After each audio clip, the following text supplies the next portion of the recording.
Chattisfying.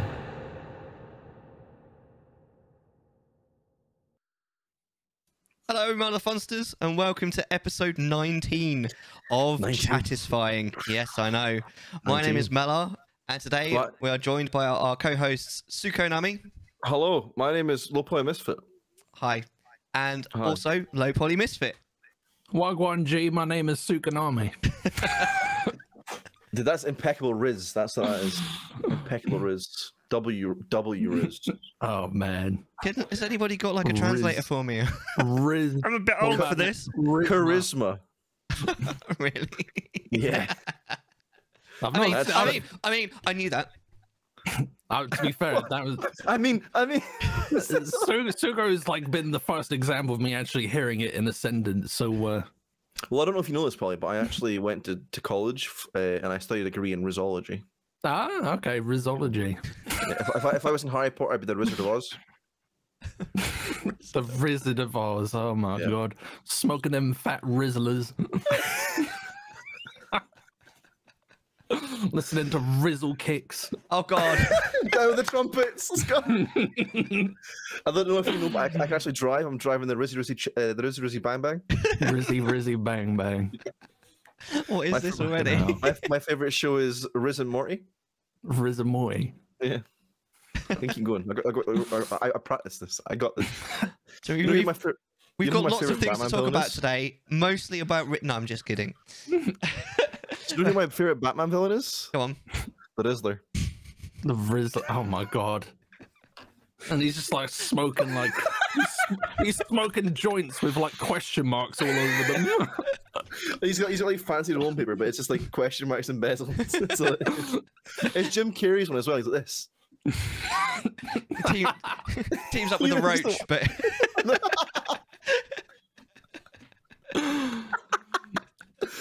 Oh goodness. Oh my god. Oh. Well, just before we get into it, segment one. All right, amazing. So we're gonna play Round Table. So we've kind of this is quite interesting actually because we've all sort of come to this round table with our own topics that we want to talk about, but it kind of turns out completely by coincidence that all of the topics, especially Polly's and Suko's, like two sides of the kind of the same coin.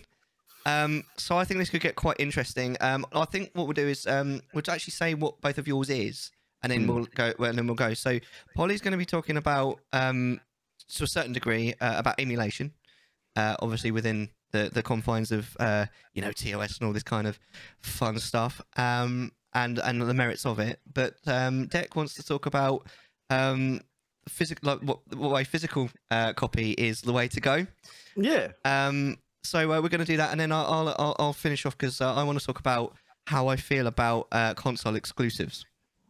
So it all kind of goes together quite nicely. But I agree with it already. Mr. Misfit, do you want to start with what you want to say about emulation and the merits of it? Video game emulation. I am an advocate for video game emulation. It's like going to a library to get a book that you can't find anywhere else, you know. A real good example. So there's a game called Rule of Rose on the PS2 that is a bit of a holy grail game that sells for a pretty penny on the internet. We're talking sort of like it's a couple of grand, isn't it? I mean, about a couple grand, and it's by no means like a good game. I mean, it's got its moments, but you wouldn't know that like without emulation, you wouldn't know that until you shout out a couple grand. It was banned, wasn't it originally? I think on release, in certain countries it's banned. I think that's why it's become such a high value game to pick up. I'm aware of Rule of Rose because it was one of those ones that I've been searching for a long time. Yes, and it ain't cheap. It's not. It's definitely not. But yeah, no, it's a holy grail item for any sort of horror. Which platform is it on? PS2.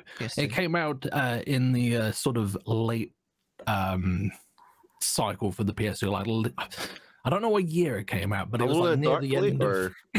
Yeah, possibly. I couldn't tell the exact year, but it was near the end of the PS2's life, which is also probably why it kind of bombed. 2006, January 2006. Yeah. When did the PS3 come out then? 2005. It was either 2000. I feel like it came out just a little bit later than the Xbox 360. Xbox 360 was 2005. 2005 for sure. So I feel like it was maybe late 2005 or 2006. Well, it's always been that way, isn't it? It's always like one of them goes first, and then the other one follows suit. I think they'd be crazy to release at the same time, wouldn't they? Yeah. Yeah. It's like two boys sort of like playing chicken, like, oh, which one's gonna jump into the pool first? I'll do it. I'll do it. Don't ask me. I'll do it. I think it's one of those things where I guess if it comes out, like if a console comes out, they then want to be like, oh, we can make ours cheaper than what they've got, or we can do whatever with ours to make it more valuable in the eyes of the consumer. I think the thing with emulation, because there is a very sort of it's legally grey area for a lot of reasons, and I do find that, including myself, like a lot of people that I know who do emulate, they sort of self-police themselves in a way that like each person will have like a rule set of when they feel that emulation is morally acceptable and when it isn't. And it is quite interesting because it is slightly different for different people, obviously, because everyone's different. Where do you kind of fall on the whole thing, do you feel, Polymisfit? The way I see it, if the game is not commercially available for me to buy, like through modern means, and I'm not talking about, you know, trolling through like a Kex or a, you know, a car boot sale, I feel like it should be kind of like, you know, fair game, which is probably something that'll ruffle some feathers. But I don't know, man. Like if you don't want to make the game available to me, then I'm gonna find other means, you know. There are. I agree with it to an extent. Even though I'm against it, I agree with it to an extent, because a lot of like original Nintendo games, a lot of like games like Ruler Rose, are very hard. Conker's Bad Fur Day, that's like 300 quid. I think I want it, actually, to be fair. I think I'm fair on that one. Or you can get in the, you might be able to get Conker's Bad Fur Day in the rare collection. No, I do have that on there, yeah. So that's probably there's ways where it's like you want it on your, you want just the game, but there's also other ways where it's like, well, you can get it, but it also comes with like 400 different things as well. And it's like, I only wanted the one, but okay. You know. From my perspective, I've only ever emulated games I already own, but because I want to either stream it or just have it on, you know, a different thing. So, you know, sometimes the hardware breaks, you know. Well, you still own the game. It's case like, well, a lot of like, I stand on it in a way where I'm the same as you, where it's like I have lots of DS games, but in order to stream a DS, oh yeah, that's you gotta jump through so many hoops to make that work. So it's just easier just to go like, I'll find a ROM online. Like, the emulation itself isn't the bad part; it's the ROMs that are the bad part. Yes. Yeah. It's just like you're copying like whatever it is of their thing. So like, what you're saying, it's a little bit like Indiana Jones when he's like got the little thing. Yeah, and he's like swapping it. Yeah. Exactly. The old switcheroo. The old yep. There we are. One of those things. But no, that's it. I think it's absolutely fair from what Mellar says that if you own the game and you just haven't got the readable, accessible means to actually, you know, play it on a modern system or even stream it, then it's a case of like, by all means do it, but be wary of what you're doing as well, I think. Yeah, you got to be careful as well, because a lot of the websites are pretty dodgy, aren't they? So they will. I'm pretty. Yeah, it's a fair point. A lot of the websites, you have to like you said, police yourself, but also police like, is this going to be a fishy thing to go and like try and find? I've got a question for Polly actually. How many, like, what ratio of games would you say you emulate compared to actually owning them? Like, not isn't that, but more the case like, instead of playing them like, because you've got them like on Steam or like physically or whatever, you have to emulate it instead. Like, how much of what you play would you say is like that? That's a real hard figure to gauge, because like obviously I play a lot of games that are only on Steam. Generally, if there is a PC version, I will try to play that. Console wise, like if it's Xbox 360, I have no problem with playing hardware, because like you can't really emulate that well anyway. But like from that point onwards, I have no problems with you know, playing physical on that. But I don't know. I've to be fair, it's been a while since I tried capturing like a PS2 or whatever footage from those.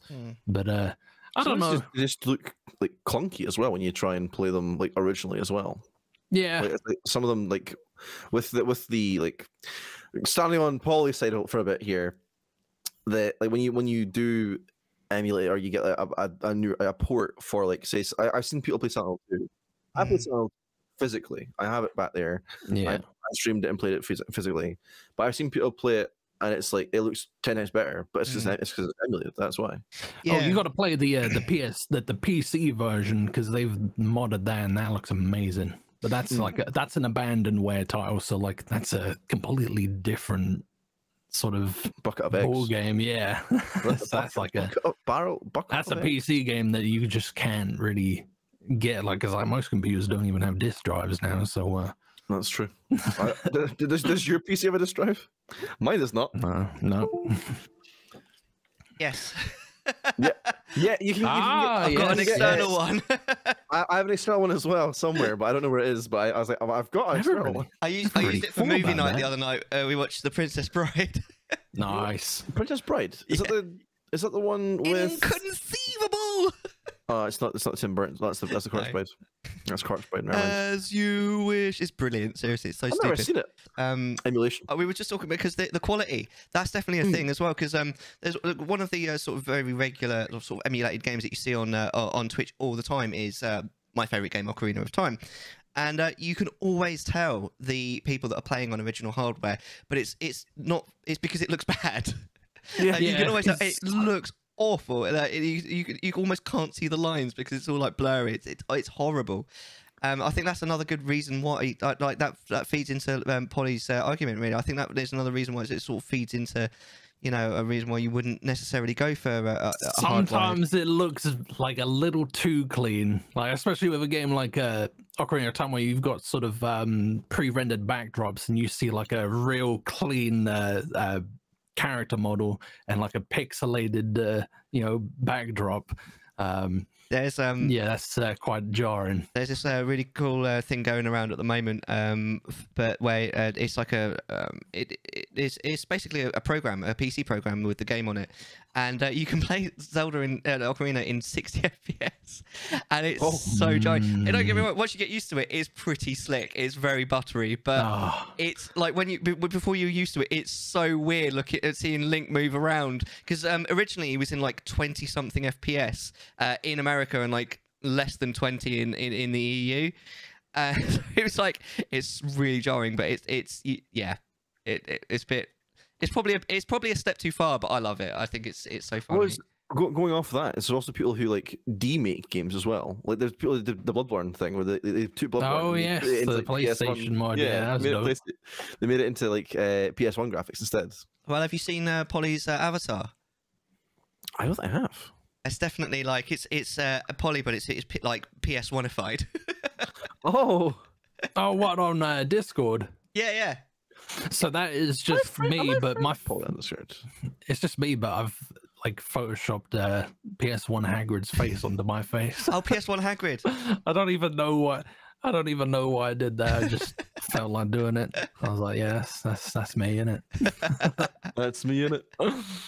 Oh God, I see it now. I don't know why I'm not friends with Paul. There we go.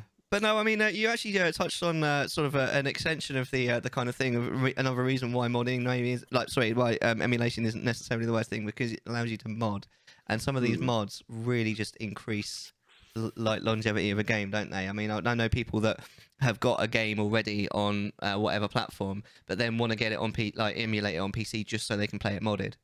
Because generally you won't be able to mod it on anything other than PC, although there are a few notable exceptions. Well, it's like I think I think Bethesda did that with Skyrim and Fallout. They went like when it released like onto the newer versions, they had like an in console mod menu. You could like people can make things on that, but it's very limited. Yeah, the list of mods though is like less than a tenth of the mods that you can have on PC. Exactly. Yeah. So it's there and it's cool, but it's quite limited, isn't it? Oh, you're talking about like the ones that they sort of, I can't remember what their thing was called. It's called the Summit Club. They had like their own Yeah. creator thing, Yeah. going on. Yeah, And it something was, called- I remember that was Creation Club or something like that. That's it. Creation Club. Yeah, Something Creation like Club. that, yeah. Yeah. I remember used a that few with, of those, and it did you? disabled all my achievements. I was like, no, can't have that. No, I literally downloaded a mod so that I could wear multiple rings, and then just decided to like, oh no, he's not having achievements. You've made He's it too not easy having for yourself achievements. there, Polly, I'm Yeah. afraid. And you know what? I don't think I ever wore multiple rings. man disables his own achievements. Nah, I'm not gonna win anywhere. That's it. I don't want these achievements. What are they? I'm too good for these. Look at my rings. Yeah, achievements. Nah, bling. Yes. Yeah, boy. So you got anything more about why emulation? I don't know. It's just nice to sometimes see like a game that you played on like an old ass TV to just see like what it looks like if you take away that limitation. Like sometimes you're like, oh, I kind of wish I didn't see that, but I don't know. Like the first time I played I emulated Silent Hill, I was like, this is amazing. This is amazing. Do you feel that game companies should make it easier to emulate? Yeah, I reckon so. I mean, it's kind of like, I don't know. It's I think kind of like free money, isn't it? It kind I of don't is. know Yeah. If they were like, but if they're then selling ROMs, they might as well just sell. They might as well just make the game accessible again. Yeah, I mean, yeah. Like, it's a case like, so you're people will be willing to do that, but it's like, let me just like port it again, make another port of it and put it out. You'll get more money doing that than you would. See, the problem with that Anything is else? like people have done that, and like sometimes it's great, and sometimes it's Silent Hill HD collection. I unfortunately own that. Oh, I own it as well, but I don't you think know, I don't think I ever played it. It just sits on the shelf. Like, I'm not playing that. sometimes they do it well, sometimes they don't do They it just well. they completely ruin it. Yeah. Yeah. So I suppose like, yeah, if they just had the ROM, then it wouldn't be tampering with anything. It'd just be the new they'd be the old thing but on new hardware. That's all. Pure unadulterated game. Exactly. Exactly it. All right. Well, Deck, what do you want to say Hello. to counter that? What, like, First of all, he's physical- wrong. Continue on. Sorry. Physical versus emulation. Yeah. yeah, go on. Have your say about physical. I will have my very proud say about this. He's gonna get physical. Let's get physical. I'm a roll machine. I very much. I understand not everyone's going to do this. Not everyone's going to be like, I'll look out for this one game that's like £100 and something, even though it used to retail at like this, because I want to have it physically instead of emulating it. Not everyone's going to do that. I'm just a special brand of extra that wants physically.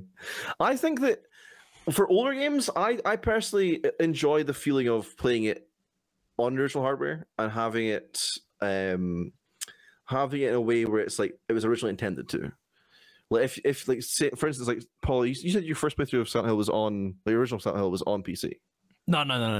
I played it back in the day, Played and it the original. traumatized me. Just the way it was meant to be. Well, it was intended, yeah. So that see, it had the desired effect. See, that's how it works.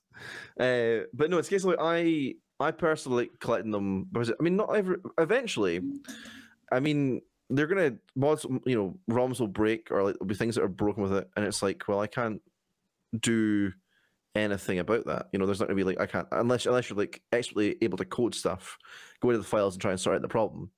But with a disc, I mean, yes, there's the added issue of like wear and tear and like eventually it gets scratched and become unplayable. But I think at that same point it then moves to then your argument where it's like it's okay to emulate it if you already own it. Yeah. So it's a case of like I'll still be able to use it and still be able to play it fine until it gets to that point where it's like it's not anymore. But then at that point I'd be like, okay, maybe I'll then play it over this way, and then realistically I'll probably realize, oh, it looks better. I look better this way the entire time, and I was just being stubborn and playing it physically because I wanted to play it physically. But there's something like going back to your childhood about playing a game like an older game like PS1, PS2 games. I say that like an older game because I'm very young compared to some people, where it's like some people's first console was the DS, and it's like, Christ, Jesus Christ. Some people's first console is the Switch. I'm like, oh. But it's we're getting to that point. But no, it's one of those things where I think it's in a way being able to relive the parts of your childhood where you did play, you know, you maybe stayed up a bit too late, or you got up early in the on a weekend and you played a bunch of it. So it's a case of like doing that. But then it's also a case of like a lot of the older consoles and stuff are also getting older and breaking, and like it's going to be hard to like either find one to like buy a new one or get it fixed. I just realized I'm pretty much fighting against my current point. I've been doing that for a little now, but it's nice. It's nice to have them there and be, because they can't take. It's like buying digital games.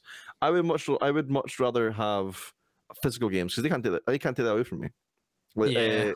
like if say something like Arkham Knight, for instance, it got taken off the store because it was broken, and the same with Cyberpunk. It was broken, like massively broken, and they took it off the store for a while and then put it back.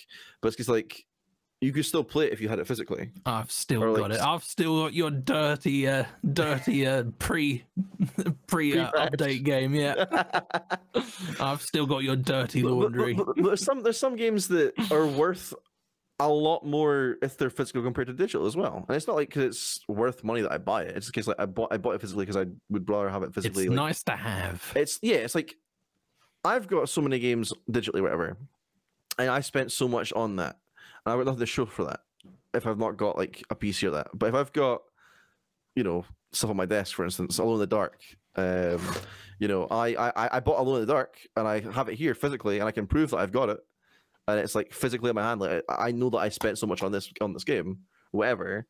It's like it's not just like I own that game, but I can't show you because it's digital, you know. So maybe this is a display thing as well. I like being able to display what I've got. It's like a cool little trinket I've got, you know.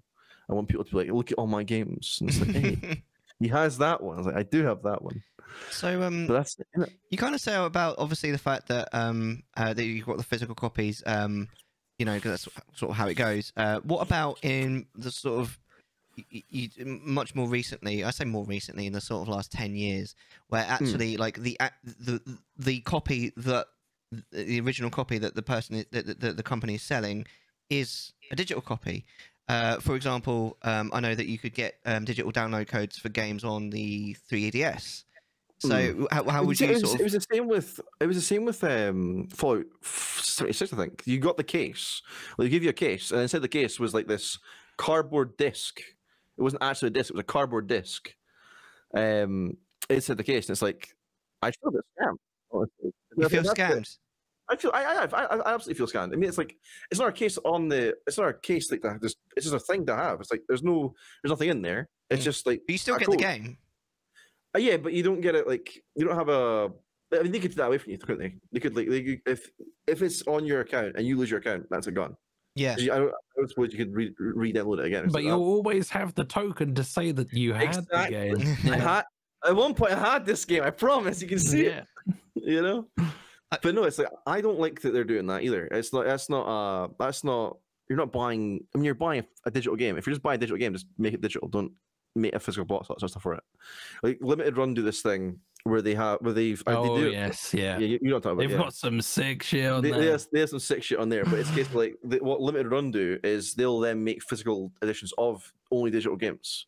So then, if you want a physical edition of like Celeste has never been a physical game, Right. but Limited Run made a physical edition of it because people wanted it. And that's what it is. That's cool. And it's just nice. It's nice to have it. It's like I know that for a fact. I mean, that's just emulate. At the end of the day, it's an emulator. You've taken the ROM, physical and you've put it on it. That's it. Yeah. That's all it is. That's right. I mean, I can definitely think of one really good example of when I definitely agree with you on here on this deck, because I remember when the Ocarina of Time 3D came out on the 3DS. I really wanted it, and I saw it just before I had Amazon Prime, so I saw it on Amazon, and I was like, I don't really want to wait a week for it. I kind of want to play it now. So you got Amazon Prime. So I went into Game, and I was looking for it, and all they had was download codes. They had you get the little thing, but all they had was download codes, and I was like, I think if it had been almost any other game, I might have been like, Nobody's fine. buying those. They still sell fucking Gears of War ones of those, man. Yeah, mate. There's no point in selling that way. No one wants it. If it had been any other game, I might have been like, forget it. I'll buy a download code. But I was like, I'd feel like disrespecting my favorite game of all time if I didn't get a physical copy. So I just went home and bought it off Amazon and waited for a week for it. You know, and then I was like, I was sitting there thinking to myself, I was like, I can't do it. I can't do this. I need a physical copy of this game. It's too good. What's the point of the box if you have a download code in it? There's no point. It's just a pretty box. Like, it just takes up space. Yeah, and that's very rich coming from the man who takes up space. Well, to be fair, I mean, you could also argue that all of those boxes behind you could be like a third of the size and still have the CD in them. That's also true.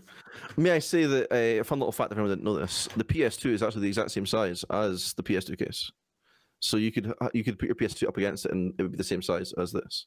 But for some reason, I mean, they've made game cases small. I've got a. Pretty sure the PS2 is bigger than that. I can prove this. Yeah. I can prove this. Oh, it's not a PS2 Slim though, is it? Hold on. Because they were significantly smaller. Oh, you got the thin one or the fat one? The fat one. I got the thin one. Yeah, I know. The fat one was definitely bigger than the case. Oh, yeah. thick boy. Because I only ever had a thick one. You know what I'm saying, lads? Yeah, I'm not what you're saying. Yeah. It's fine. Don't worry about it. I lied. Apparently not. Apparently it's not as big as that. I lied. Who knew? We've all been there. Yeah, we've all been there. Yeah. But F's in chat for Sukonami. Switch games are no exception though, because why are you selling a box that's this big for that? Yeah. Oh my god! Give it a lick. Give it a lick. Oh no! Why would you do that? It's like shit. Really? Last time I did that, I only done it once. I nearly puked. I was just like, this is the most disgusting thing in my life. I don't know if you know. I don't know if you know this. I put some rat shit in my He's mouth. gone now. I don't know if any of you watching don't know this, but the those cartridges are coated in something that make them horrible to taste, so that kids don't swallow them. I think it's the same stuff you put on your nails. Yeah. So you don't chew your nails. Yeah, don't do what Deck just did. You You will regret it. Safe. And you can tell that Deck is regretting his life right now. It tastes like 100% dark chocolate that is sprayed in hairspray. Yeah. It's great. So you've done it as well. Yes. Well, the thing is, right, so every time I buy a Switch game, there's two things Just I do. give it a little lick. I open it and I go, oh, it smells nice. It's a new game. And then it's the lick test to see if they're still doing it. And they're still doing it. One of these days, it's going to taste like, strawberry or something. Like, that's the day I'll start chomping. Or just straight up poo. I've eaten some rats and shit in my life. Like, I have some down here. They're all that sort of shows you. They're all stuck to the bottom. But look, oh, are those the these are the beans. The bean boozled. Special beans. And I don't like fish. I don't like fish at all. So Fast times Richmond High. Can I tell you? Anything else to say about physical media? I think physical media is fantastic. You should buy physical media because it supports physical media, and not a lot of people do it.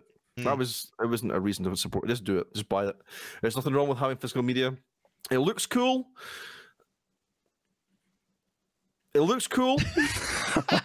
And it's very impressive when you take women home and our men. I don't judge. I got my little bangle here. I got my little bangle. You can you come home to that and you're like, damn. Yes, I'll have sex with you. Damn, is that a physical copy of Abe's Odyssey? Damn! I've got a physical copy of that game. Yeah, same. I've got a really small like list of physical copies of games, and that's one of the ones I have. Have sex with me. That's a great game, by the way. I got it. Babe's Odyssey. It's just a pig. I have Abe's Odyssey. It's dusty, but I got it. I can't even open it. I don't even know what compelled me to go with Abe's Odyssey. That was just like the I'm glad first you did. one that came to my head. I'm so glad you did. I've still not actually played it. I own it, but I've not played it. Holly and I are also sitting in the symbol here. Dear.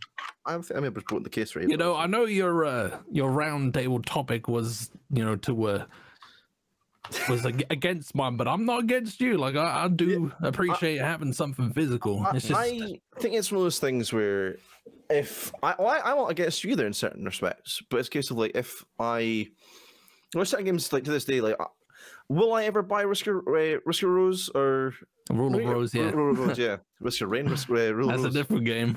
That's a different game. If will I ever buy it? Probably, but I'll have to wait till it's like I will look for it for years maybe before I actually get a copy of it. I waited months for a copy of Pokemon XD Gale Darkness, and the cheapest I had to pay for it was £100 on GameCube. Oh yeah, it's worth maybe like £300-400 at this point. But I managed to get mine. I got all the Silent Hill games, even though they can be quite expensive for like very, very low. This is what I'm saying. Like, if you're like looking for it, you can get it. The retro games market is just so exploitable now. Like everything is, they can sell for like as much as they want, and like they can justify it because like, I'd like to see you find it. Exactly. You're not gonna get it, and I just resent it. It's like, yeah, screw you guys. I'm just gonna. original copies of Pokemon are like if they're sealed in box. No way, you're not getting that. That's expensive. Even just like non-sealed box. There's Heart Gold, Soul Silver on the Gen 4. That was the DS, and it's like what did those cartridges taste like? Nothing. Does anyone know? I used to put them on with a lot. Nothing in them. I can tell you that the Pokemon Blue and Red just tasted like plastic. Oh. Yeah. Yeah, they missed it. It could have been strawberry and blueberry. Yeah, well, those cartridges weren't really big enough to swallow. Small enough for me. Exactly, so it's safe. Yeah, it's a good point. But then DS cartridges were small enough to swallow. You think that's why they did it? They had too many people swallowing DS cartridges and 3DS cartridges. Yeah, probably. Yeah. I just pooped out a Nintendogs.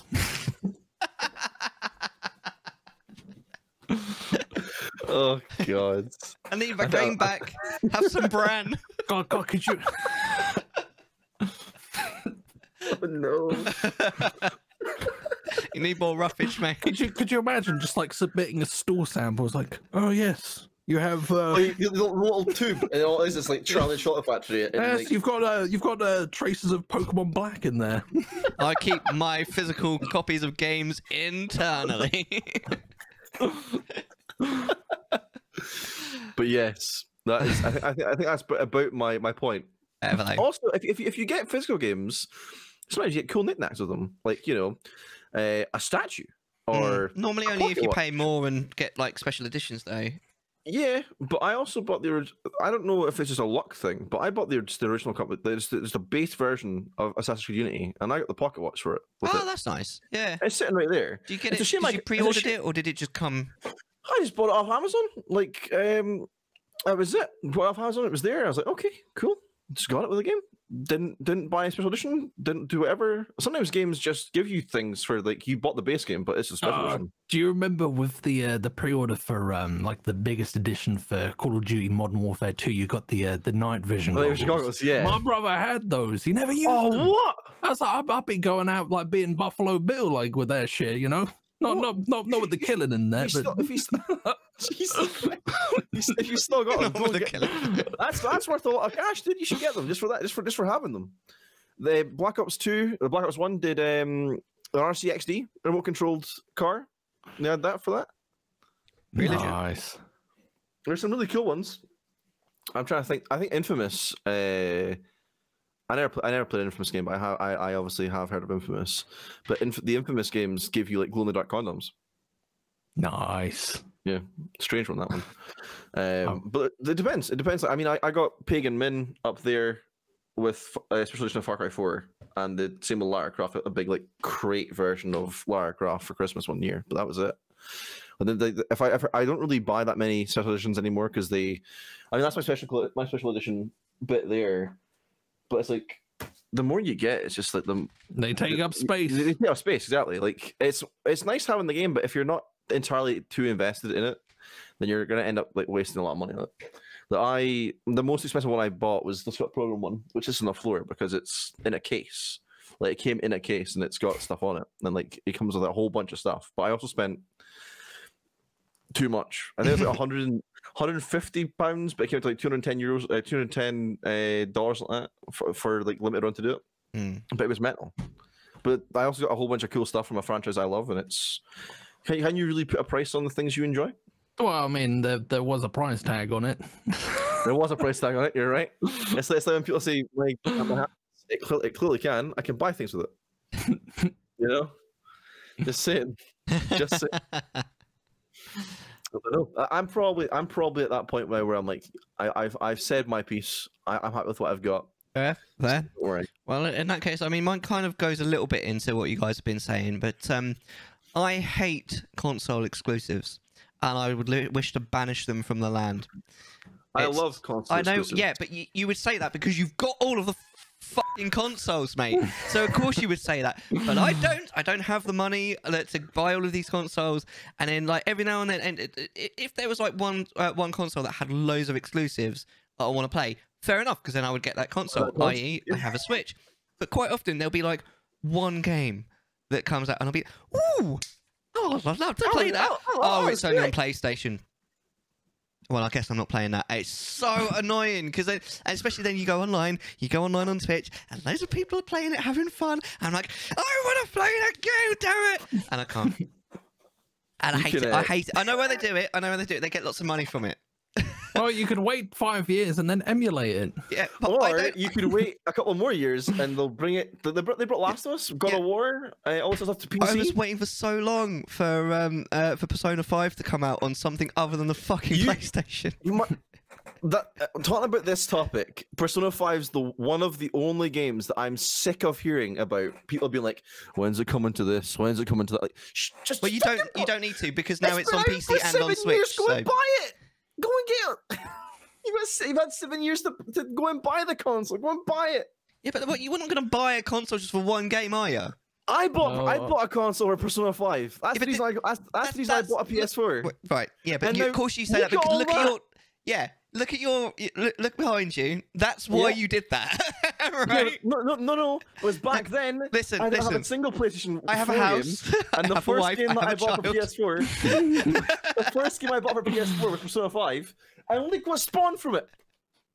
This is why I should buy digital. Make your consoles worth it by buying digital. If I bought a console just for one game, my wife would kill me. She would literally string me from the roof. So I don't see an issue there. That's just like a fun Saturday night.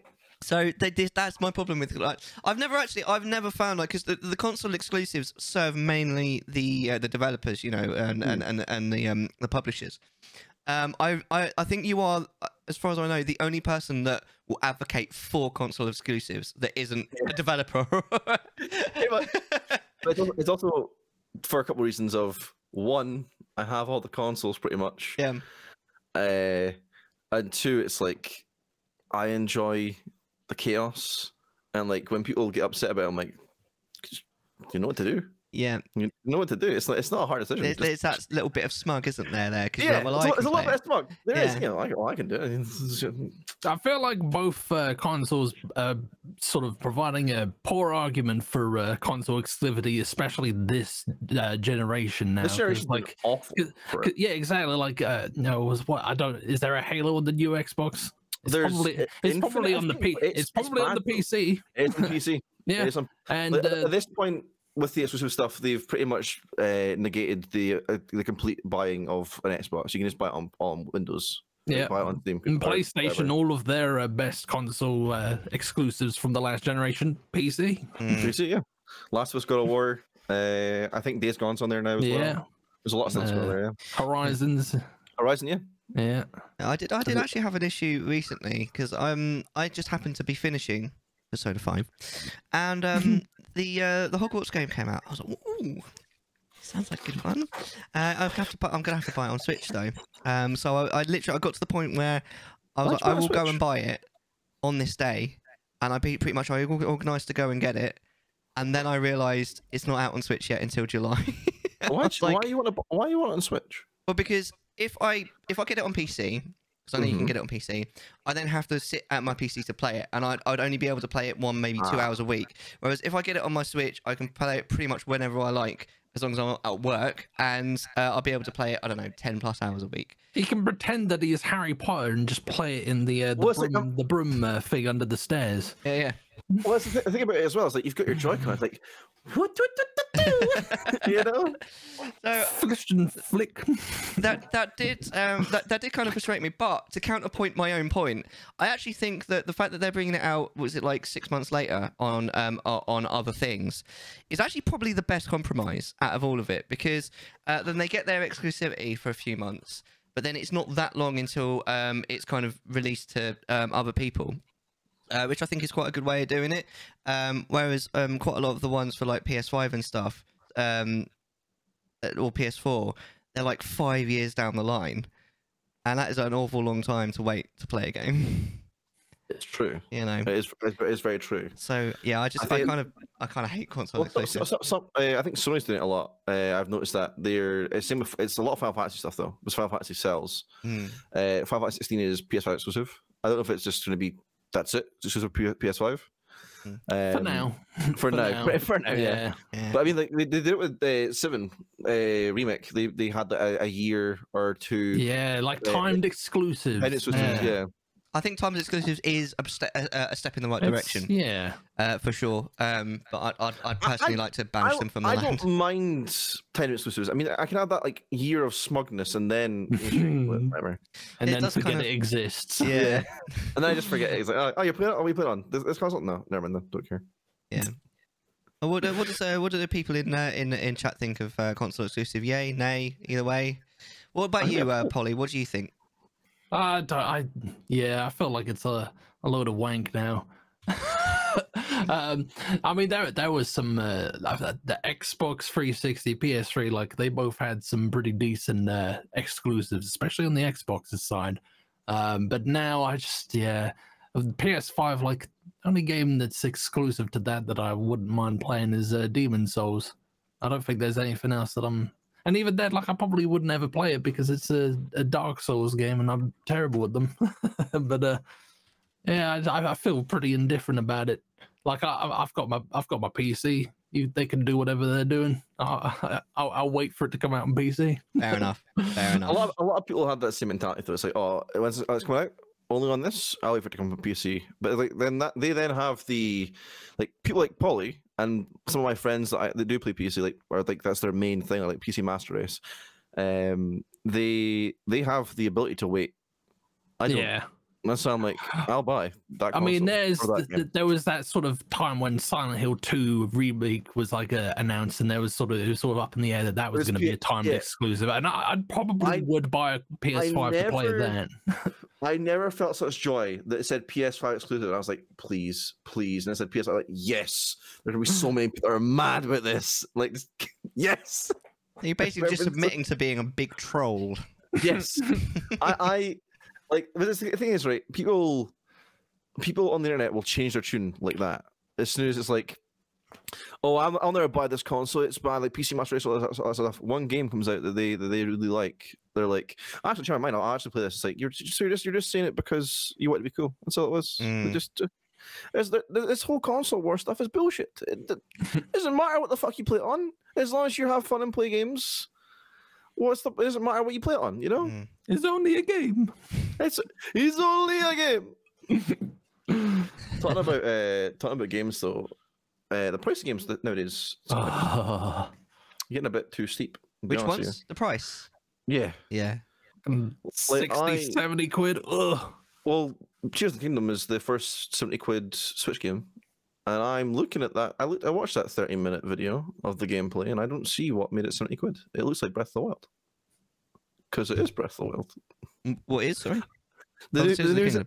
Yeah. I'm trying my best to keep away from any. I do that with games I might get excited for. I don't want to know because the second I get excited for it is the second that it ends up being shit. Yes, never get hyped. Never get hyped. So I've been avoiding all of the trailers and everything. I don't want to know. It comes out, I'm going to buy it. Doesn't matter whether it's shit or not. I'm going to buy it anyway, and then I'll hopefully be pleasantly surprised. When you feel a bit shafted though, if it was bad, you're like, oh, I didn't. If it was anything other than a Zelda title, then yes, I would. But the fact that if a Zelda title, I'm always going to buy at some point anyway, no matter what. Even if it's absolute dog shite, I'm still going to buy it because it's Zelda and I love it. Which makes sense. Like I've been the same way with certain games. Like I'll buy this and I'll stand by it and be like, oh, this game will be good. Deadly Premonition 2. I am only like that with Zelda though. There's no other there's no other franchise that I'm like that with. You'd be correct there, Paul. I was so happy and then I was so mad. But that's on me. What I expect when it was like £35 on sale, I was like, you know what? Probably not that good. I'll buy it. Then again, it's a hard one because you're like, well, it's notorious for being bad. So if I buy it and I like the first one. It was bad, but it is what it is. Well, sometimes just because people say that it's bad doesn't mean it's bad. I mean, loads of people said that Skyward Sword was rubbish, and that is actually a really good game. It's got its issues. It was obviously good enough to like get a port on the Switch, whereas Twilight and Twilight Princess and Wind Waker still haven't. Well, they got one in the previous gen, was probably why. They got but Wii U, yeah, but honestly, it is a great game. There's a lot wrong with it. Don't get me wrong, but I still love playing it. I mean, for the 4 people who bought a Wii U. It's not, it's not exactly. I do actually have a Wii U, but I bought it off a mate. See, like, I'm getting rid of it. I'll sell it to you for a couple of quid. Who the hell buys a console that sounds like an ambulance? Well, there was a lot of confusion. There was a lot of confusion, wasn't there, when the Wii U came out? Because a lot of people thought that it was just an addition to the Wii. Yeah, including myself. It took me a while to figure out what the hell was going on with it because you saw all the promotional material and all you saw was the little handheld thing, and it looked like you just got that and it worked with your Wii. And then everyone was like, "Well, why does it cost so much if it's just an addition to the Wii?" But obviously it wasn't. No. So. I'm going to tell Polly right now to switch up that attitude because I've got the Joy-Con. Or else you're going to end up in a wambulance. Wee woo, wee woo. I remember that meme. I can't remember what the other one was. There was like other ones for it though. I'm on about. Oh, I just realised we've had someone must have put up a vote. I didn't notice. Console exclusives, yes or no? We've got 3 for yes and 1 for no. So I'm in the minority. Damn. I also voted for yes though. Oh, okay. Wow. But still, I'm still. Thank you. I bet Ben voted for yes just to be against me though. Yeah, that's what happened. No, I guess it's one of those things where it's like I don't know. I personally don't see. I also haven't seen anything for it about Tears of the Kingdom, but it just looks like Breath of the Wild, and I think the reason they're charging £70 is because it's the new Breath of the Wild sold so well. Yeah, let's just increase the price and we'll get more for it, and we know people about it, and that's it. That's like, yeah, I did actually. Although saying in my review that I was like, I hope that they don't keep making more Breath of the Wild games. I hope it goes back to the old formula because as much as Breath of the Wild was great, they kind of need to go back to old formula to sort of stick with Zelda. Because it. Were you happy with Link's Awakening then, like the chibi thing? No, I think it looks fantastic. It does look good. My problem with Link's Awakening because I never played the original, and they obviously made it look nice, but that was my first Zelda game, Link's Awakening on the Game Boy. Yeah, they didn't update the gameplay at all, and because it's such an old game, there's quite a few really obtuse puzzles in it. And I got to the point where I was like, if I have to look this up online one more time, I quit. And within 10 minutes, I had to look something up, and I was like, forget this. And I mean, there's quite a few examples. I've said this example a few times before, but there was plenty of examples of this. But the best one, the best example, is there was just one room in either the first or second dungeon, and there was 3 enemies in it. And one looks like a bunny rabbit, one looks like a skeleton, and one looks like a bat. And if you kill them, nothing seems to happen. And there's there's an owl statue that gives you a hint nearby, and the owl statue says something like, I can't remember the name of they were called something like Ooty Ooties or something, the bunnies, but it says something like Ooty Ooty Keys Stalfos. And I was sitting there like, well, I've played lots of Zelda in my life, so I know that the Keys is the bat and the Stalfos is the skeleton. Therefore, by elimination, the Ooty Ooty or whatever it's called must be the bunny rabbit, and therefore you kill them in that order, and that's how you get through that room. But I'm sitting there thinking, Link's Awakening was what, the 3rd or the 4th? So I think it was the 3rd Zelda game that ever came out. Yeah, sounds about right. Yeah. How is anybody supposed to know what these are called? Like a Stalfos, you wouldn't look at the word Stalfos and think that must be a skeleton. You wouldn't look at the word Keys and think that must be a bat. How is anybody supposed to know that? I only learned them from Breath of the Wild either. That's the thing. I haven't read the names of them because there's a lot. You get materials from it. Yeah. So it's... Now, I've voiced this concern to someone before, and I understand that in the original Game Boy release, there was a like an instruction manual that explained this. But then, I mean, you shouldn't have to open a flipping instruction manual to understand the game. In my opinion, Where did they go, by the way? They got rid of them. They don't have them anymore. They don't put instruction manuals in games. It's just the game. Yep. Where's the manual? Yep. I mean, I never looked at it, but it was nice to have it. Yep. But you know, that was one of many examples in that game. And I was just like, how is anybody supposed to have known to do that? And I never finished my playthrough because I was just like, I'm done with this. So I didn't like it. Some games actually use like the manual though, like in the game. Like if you remember Metal Gear Solid, I think it's about the box. Actually, you can see like the code that you need to go in. It's like, oh shit, it's there the entire time. Mm-hmm. But yeah. But of course, when in a game where you literally don't get an instruction manual for the remake on the Switch, I was just like, nah, this is a bit silly. Yeah. I get it. Yeah, it's the I think it's the first Zelda game I've ever played that I've fully just not finished. I just dropped because I didn't like it. I never finished Minish Cap either, but it wasn't because I didn't like it. I just, when you just stop a playthrough for no reason. Yeah, and it was right near the end as well. It was like at the beginning of the last temple, I think, and I just stopped playing. I did Wind Waker. I like Wind Waker. I just think it was maybe in need of a new port because it is a bit obtuse playing with the GameCube controller sometimes. But some controls are like a bit janky and tanky, so it's okay. That's fair. I really like Wind Waker, but the original on the GameCube had some definite sort of pacing issues. Well, you get the fast sale in a Wii U version. Yes, you do. Yeah. Which people would love to remind me of, and I'm like, luckily I'm playing this on the original hardware, so I'll have So I don't have the fast sale. Excellent. All right, lovely. So segment 2 is our stream topic. So we're going to be talking about stream length and schedule. So the idea of this is that we all talk about the same thing. We'll go sort of one by one, say what we think about it, and we'll sort of have a bit of a back and forth. Sometimes we agree, and sometimes we don't, and we have a bit of a back and forth. It's all good.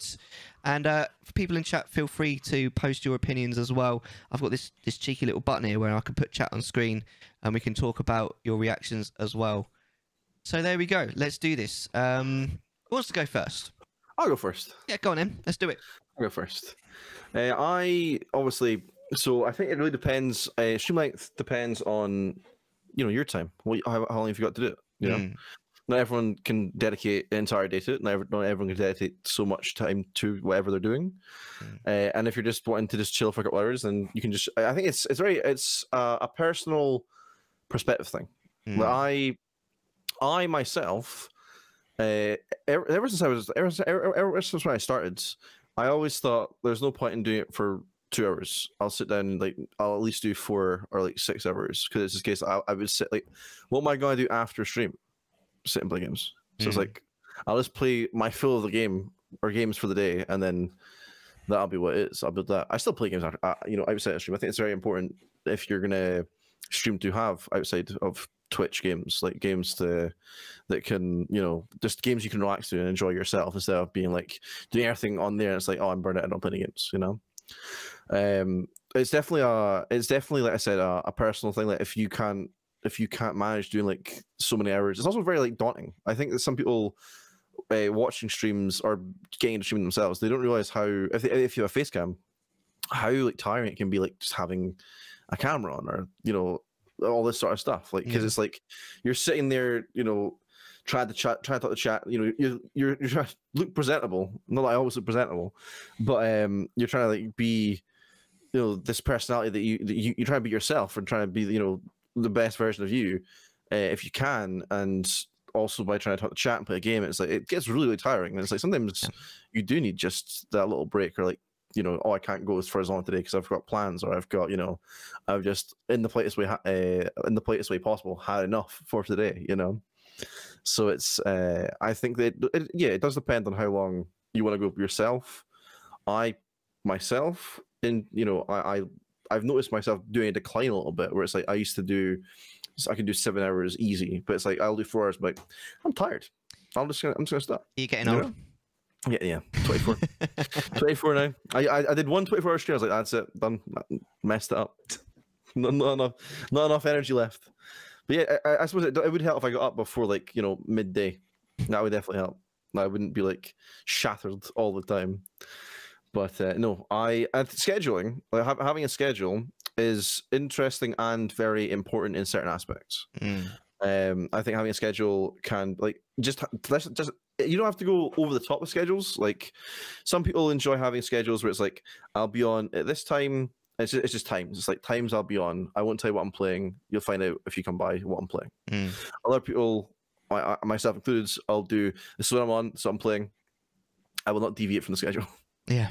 But other people, it's a case of like they do you can do what you want. It's a case of I always like the idea of, and it is kind of it is like a two-sided blade a little bit, where it's like it can hurt you as well, where it's like you might have scheduled you're going to play this game on this day, but then when you get to that day, like I don't want to play that game.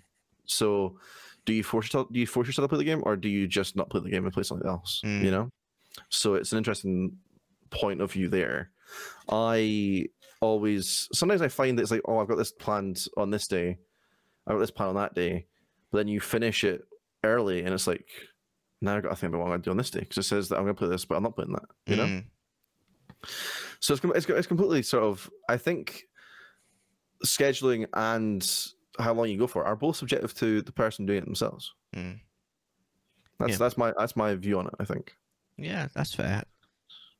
I mean, what I was, because obviously there's two sides of the whole thing. There's obviously what you just said, which is what the streamer, what the person who's actually doing the show is comfortable with, and like what they can kind of handle. But there's also the other side of it, which is like from the viewer's kind of perspective, and sort of from the perspective of like, should we say, growing a community. So I feel like that's quite a lot of people's I feel goal, sort of small streamers these days. It's not necessarily to get big and get famous and make loads of money and all this kind of thing. And we've gone through so many times where that is a bad reason to stream. But yeah, I think a lot of people kind of what they want to do. And I think which is a really good sort of aim is to sort of get a group of people, a community together, that can, you know, you can enjoy your time with, and they can enjoy their time with you, and all this kind of thing. So sort of from my perspective, like in terms of schedule, because back when I very first started, I couldn't really do a regular schedule. Because I worked different days every week. I worked different hours every day. It was absolutely. I want to preface this, like, it's okay to not have a schedule as well. So like, it's like you don't have to have one. Like it definitely makes it easier for like people to come by and hang out. But it's like it's not like like I completely like, sort of blanked over that. It's a case like, if you look for a long time, I can have a schedule because it's like work's so unpredictable. It's like I'll be on when I can be on. That's pretty much it. Yeah, absolutely. So what I would do in those kind of scenarios is I would find out like a couple of weeks beforehand, and like each week on the Sunday, I put up like a schedule and say, look, this is what I'm doing this week, and it'd be like this day from this time to this time I'm playing this day from this day, and that's kind of how I got around it. And the whole time I was doing it, I was like, I really just wish I could have a regular schedule. Like the whole time I was doing it, I didn't really like doing it that way. It was just through what's the word? Through necessity. Yeah, well, having a routine, it's nice. It keeps you like doing your own thing, and you know, like, oh, today's Tuesday, I'm gonna do this. Wednesday I can't. Thursday I will. Whatever day it is, you know, you do this because it's like, you know, it's a set day. It's like, oh, this is my schedule. This is the plan. This is the plan for the week. It sort of brings a bit of balance, not only to like streaming, but also to your life as well. Yeah, but also I do believe in the kind of idea that like, yeah, it's nice to be able to go live sort of whenever you can, but if you've got like you know, especially sort of regulars and stuff, how can you expect them to turn up if they don't know beforehand that you're going to be live? You know, so I always try and give at least some prior warning, like, okay, well, this is the time that I'm going to be about, kind of thing, because it seems fair enough. I mean, that's what you would do for a friend, right? Like you wouldn't just look, maybe back in the day you might have done this, but more and more these days you wouldn't just turn up at someone's house, knock at their door, and go, "Hi, here I am." You would be like, the day before, you go, "I'm going to come over tomorrow. Is that cool at this time?" I definitely turned up unannounced sometimes. I never do. I literally have never done that. I don't think in my entire life. It was kids things where it's like you'd be a kid and like, oh, I'm going to run to his, see if he was high. Maybe it's like a neighbour's. Yeah. Oh yeah, when I was a kid. These days. I feel like it's just not the done thing anymore. I will message you. Yeah. I will message you maybe a week beforehand. Yeah. We then schedule and we're going to hang out. I'll then message you a couple of days beforehand to make sure we're going to hang out. I'll then message you the day before we're going to hang out if you still want to hang out. And then the day of, I'm like, are you still good for today? Yeah, literally. I mean, there's 5 pre-checks before we actually get to hang out. I don't think I've hung out with anybody physically without at least 24 hours notice for like at least a decade, apart from my parents. Do you need a thing with your parents though? Do you need to like? No, they're pretty much the only people who can just knock at my door and I won't be annoyed about it. Yeah. So, but then when I finally changed my job and I could at least stream on the same day every week. Yeah, even though my hours, it's like I know for sure. And there was a part of me where I was like, maybe it's just the grass is always greener on the other side. No, having a schedule is way better. I really like it. I like the fact that I'm always online pretty much at the same time. I still have that slight element of chaos in that each week my start time varies because again I do slightly different shifts at work. But at least I know a long time in advance, normally about a month. I've just managed to make it work for me where it's always Friday, always for 6 hours. Brilliant, love that. Imagine being able to do that. I had to fight my job. I was like, I can't work these days, and these days, with the sole purpose of I'm going to stream on these days, days, and these days. Yeah, because I'm like, you will pull me in any chance you get. Yeah, I know you will, and it's like my hours dipped. Was it that? But it's okay. It's like I'm much happier now because I was like. I think it's not something I don't recommend doing this. I don't recommend like it's a hobby, right? And you are more than allowed hobbies. You're more than go and do the things you enjoy because if you don't, then you're gonna be miserable because you're just gonna run yourself into the ground working all the time. But it's one of those things where I kind of sacrificed. I definitely could earn a lot more and I could definitely work a lot more, but I've chosen to have fun over like advancing in life, I suppose. I'm wanting to have a like if it takes me longer to get somewhere, like as in like moving out or like go buy a new car, whatever this sort of stuff, because I'm not earning enough because I'm not working enough. That's fine in my eyes because I'm still having fun in life because I'm able to do the things I enjoy. It's like, okay, so like you in your situation, you have to provide for your family and you've got a house, all this sort of stuff to look after.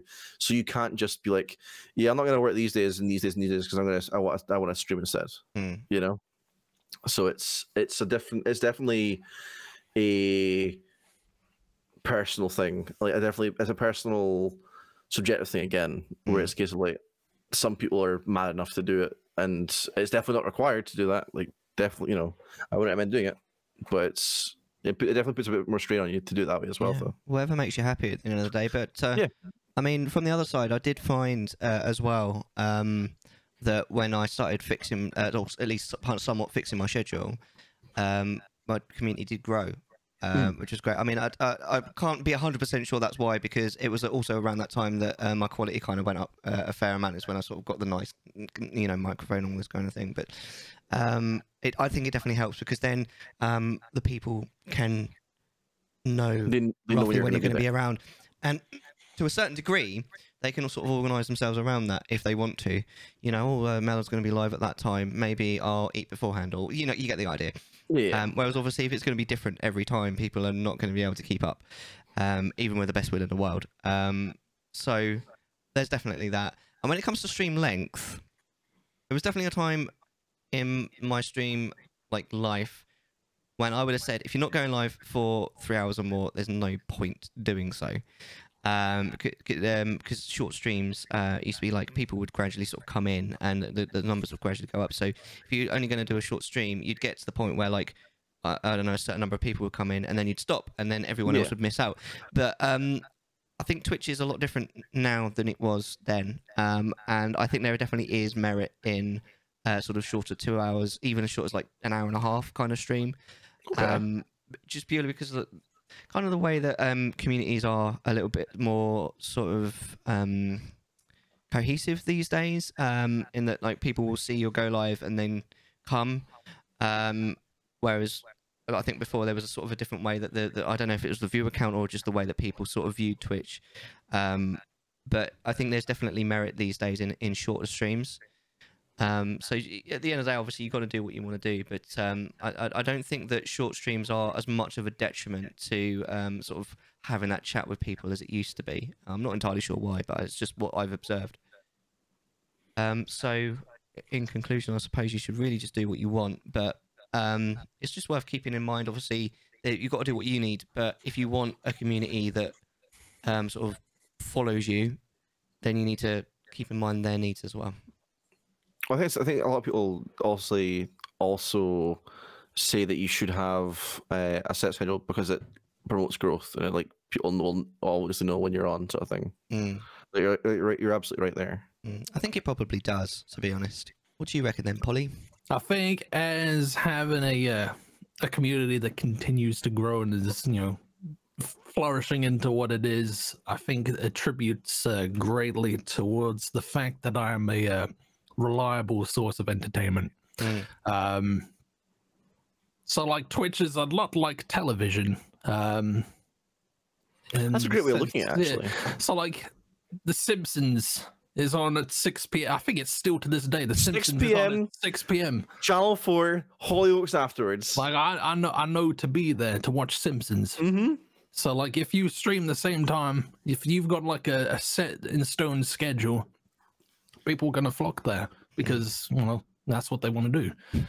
If you're a bit more sporadic, then like you said, it's gonna be a little bit harder to keep up. I sort of like I've had the same schedule for a long time now, and I think really I sort of looked into what is the time that I can consistently do regardless of what my job is, and I found that I've always been able to start the stream at 9:30 because I've not had a job that works that late, and because I'm a night owl anyway, so I will consistently just stream 9:30 till 1. I can do that, like, and that works for me. Stream length, again, I don't think that really matters too much. Like I just do 3.5 hours because that just feels right for me. But like, yeah, it is down to you know, what feels right to you. But yeah, I definitely found like when I didn't have a schedule, i.e. when I was starting out streaming and didn't really know what I was doing, still don't, by the way. Does anyone, that's the thing, does anyone? I was just sort of like all over the place, and you know, sometimes I'd have like a 45-minute stream, sometimes I'd be on for like 5 hours, and there was just sort of no routine. And I don't know, I think it's important to be reliable. Like you can be like a documentary, you can be your you know, throughout the week there's going to be a a David Attenborough documentary, Ross Kemp on League of Legends or something, you know, 2 or 3 times a week, you know, there's going to be that there. Or you could be like the Christmas special that streams once in a blue moon, or you could be The Simpsons. Yeah. The Simpsons, exactly. And everybody wants to be The Simpsons. And everyone, you know, it works differently for everyone. Yeah, absolutely. It's all perfectly valid. I definitely think it also helps to a certain degree, just the number of hours that you stream in a week. But there are also diminishing returns. I think that honestly, I think that Polly, you've got a really sort of a good way of doing it, because you're always there on a certain day. Isn't it every weekday? Yeah, Monday to Wednesday, Monday to Friday. Yeah, every weekday for 3.5 hours. Yeah, that's a lot. To be honest, that is a lot. That is a lot. Like they're relatively shortish streams. 3.5 hours. It's sort of a medium length stream. You could say sort of shortish. But the fact that you're doing it 5 days a week. You know. So if you add them all up together, it actually adds up to quite a lot of hours. I think that's, and the fact that it's always at the same time, I think is a really good way of going about it. I think that's probably the best way of sort of, as you sort of said, have a blossoming community, because they'll always know that you're going to be there on those days. And quite a lot of time, people will have different schedules themselves, obviously, over the weekend. So if that was possible, I think most people would probably do that. Times is another thing as well. So like, you can go live at like 5 p.m. our time, but it could be completely different for somebody else. Yes. So that also affects a lot of schedules as well, time zones. Yeah, I think that's the problem I'm having. Like, I stream quite late, so like, and a lot of my community, like, they're over the pond, so they're like an hour ahead. So like, it is quite late. Like it's 2 a.m. for a lot of people by the time I finish. And like, it's the same with like people putting their schedules on, like times on their schedules for the places they know most people come from. It's a little bit easier as well. Like just putting the US, whatever. You know, people like, you know, one of the US times, they can differentiate like, okay, we're ahead of this one or we're below that one, sort of thing, by like an hour or 2 hours, whatever it is. So you can sort of guess what time it is for them, or they can guess what time it is for them, and still make an effort to try and show up sometimes, you know. Yeah, absolutely. I mean, one thing that I think I would like to mention is, I won't say who they are just in case they don't want me to say, but I spoke to someone recently who was saying like, because they sort of stream if the UK sort of about the same sort of time that you do, to be honest, Polly, sort of middle evening, sort of 9, 10 o'clock ish until sort of 1 a.m, 2 o'clock ish, and they was like, well, quite a lot of the people that hang around American, which makes sense, but they were like, I don't really get it, because if they were all the people who are in America, you kind of think that the view count would gradually go up as people kind of come home from work.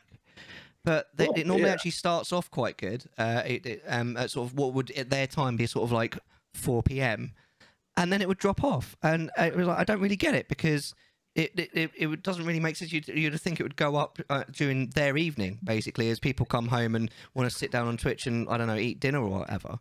So America's a big country. Like, they've got a lot of time zones. A lot of different time zones, exactly, yeah. Having said that, though, aren't most people on -5 that are around on British Twitch? I think it is, yeah. Yeah, generally speaking, obviously. I think it's one of those things as well. I stream during our afternoon. Obviously, streaming like midday for us is like morning for them. So you'll end up. I catch a lot of people before they go to work, or if they have a day off, they sort of hang out for a bit. But it's like you might get. So I think I'm more a case of it goes up right at the start, and then obviously it'll differ down because of people going to work. But then it'll, you know, it's kind of that roller coaster, which is kind of what you want. You kind of want it. I mean, I think suppose you want it to be up all the time, but it's like having like the thing is not a bad having the constant wave. Yeah, it's not a bad thing. Yeah, and I think it's also one of those things where like some people try to. There's this whole science of like what's best to play at this time, so I'm gonna stream this time and all this sort of stuff. And it's all a load of rubbish. Yeah, just play what you want when you want, like, at a time that is suitable for you. You know, it's like at the end of the day, it's like if you're doing it because you want to have fun, then it shouldn't really matter when you're on. But if you're doing it because you want people to, if you want to grow and all that sort of stuff, you want to have that set schedule constantly and always be up there constantly and beat that set time, like The Simpsons. But also, on respect your community. You know, absolutely. You know, it's good to try and you know, do what they want you to do, but at the same time, well, you need to make sure that if you want them to turn up, make sure they know when you're streaming. Yeah, exactly. Seems fair. Right. So basically, we've got 2 sets of follow sub or dip. It's either going to be 1 to 20 viewers or 70 to 90 viewers. So we'll flip a coin. If it's heads, it will do the 1 to 20, and if it's tails, we'll do the 70 to 90. Okay. And it's tails, so we do the 70 to 90. Okay. So we'll. That doesn't look like a tail. It does say tails there. It doesn't really. I'm with you, but. Right, so for anyone who is listening only, now is a really good time to actually draw your eyes to the screen, because we are going to play Follow Sub or Dip. So this is a clip watching game where we watch 9 clips, 3 clips from 3 different streamers. And they're all basically people that we don't know. They've been selected pretty much at random. The only criteria is their view count at the time I'm looking for the clips. So we've got sort of 3 brackets, and the bracket that we're looking at the moment are 70 to 90. So some of these people may be partners. You never know, because this is 70 to 90. That's kind of the partner bracket, and we sort of watch 3 of their clips, one of the person's clips, 3 of them, and we sort of say what we feel about it. And then once we've watched all 9 clips, we decide which out of the 3 random streamers we would sub to, which we would follow and which we would dip, just leave out of the three of them in, you know, a hypothetical scenario, which is exactly what this is. And that's the game. That's so, the game. And the whole point is that it's just on what you see on in the clip, so you can't sort of look at the streamer and see, oh, that person's got this many followers and they do this. No, it's just on what you see on the screen that we sort of make our decision. So there we go. That's the idea of this of it, and the whole point is that obviously you get to see the clip as well. So you should be able to see and hear it once we start. I think we're all good. Have you guys all queued everything up? Segged with ha. Yes. Yes. Okay. So let's watch clip number 1 in 3, 2, 1. Play that clip. This is my Jar Jar cosplay. Oh, I'm Jar Jar Binks. Misa Jar Jar Binks. Misa something something. Oh, this is cozy. I like apples. I'm stupid. I have sex with starfish. Really? Is that canon? Okay.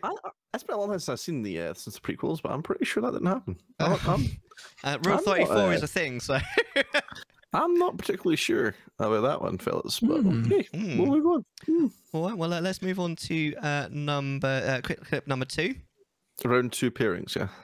Yes. Yeah, cool. All right, 3, 2, 1. Play the clip.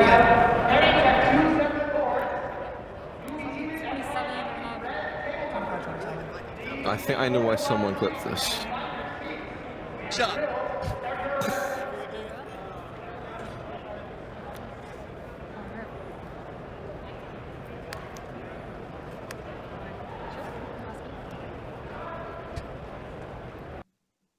Okay. That was Magic the Gathering, I believe. I was looking respectfully. I have no idea what you're talking about. The cards. The cards. Yeah. Okay. I love Magic the Gathering. I was looking at their cards respectfully. Oh yeah. What's your favorite expansion? Mine's Odyssey. Abe's Odyssey. Mine is egg. Mine's Toast. It always comes back to toast. Always comes back to Toast. All right. So clip number 3. I like the Lich King expansion. Yeah, that was the best one. Let's 3, 2, 1. Play that clip. Chat.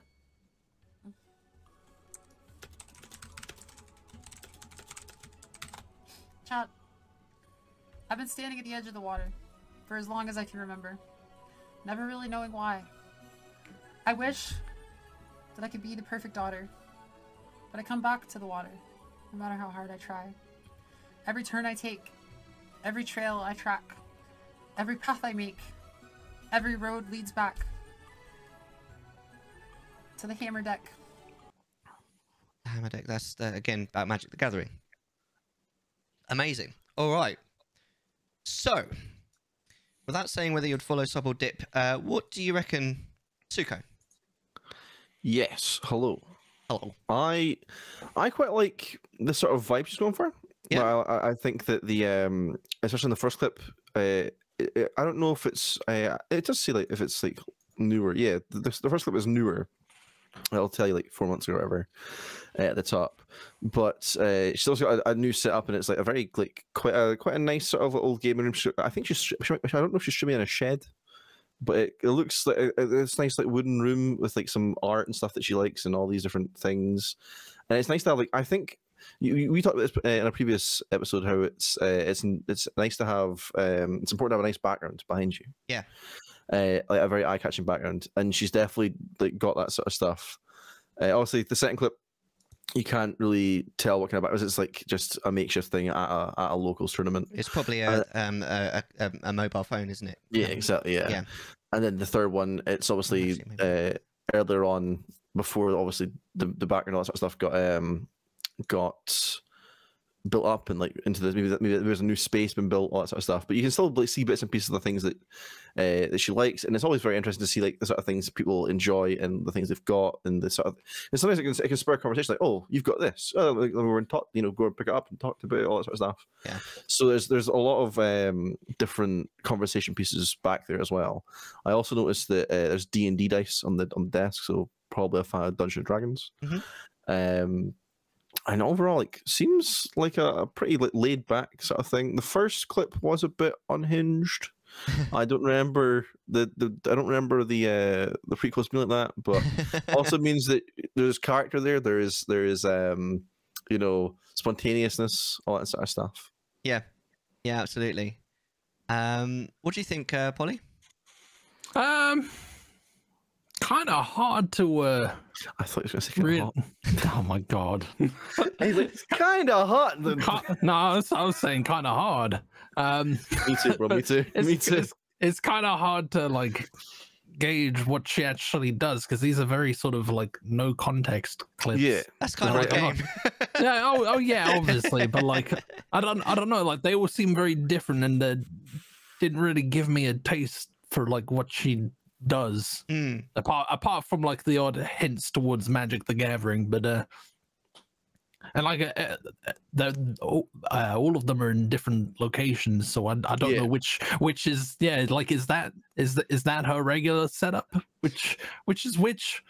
Well, what I think is because generally speaking, because of the way that the clips are picked, they normally go from newest to oldest. So I would assume you probably started streaming in a bedroom and then moved to whatever that sort of shed might be. I think it might be a shed. I thought it was a shed. I genuinely thought it was a shed. It might be a shed. I mean, there is a door there that might be. It looks like a shed door. It's definitely that's a shed door. Yeah. If it is, it's rad. I want a cool shed shed like that. I want a cool shed. Exactly. Yeah. Absolutely. Although I'll tell you something. If I was streaming at like 12 o'clock at night and I have to like water up my garden, I'm gonna run. I'm terrified of the dark. No thank you. No thank you. Like, you know, off we go. So sorry, I don't think you were finished there, Polly. I think we interrupted you. So oh yeah, I was pretty much finished. Yeah. No, that's about it. Well, I like the fact that all of the clips are really different. Definitely. I like the fact that there's definitely like some progression in the clips as well. One thing I actually I really like the butterfly thing because it's clearly like part of the brand, I think, because if she's had it for that long, she's always got it on.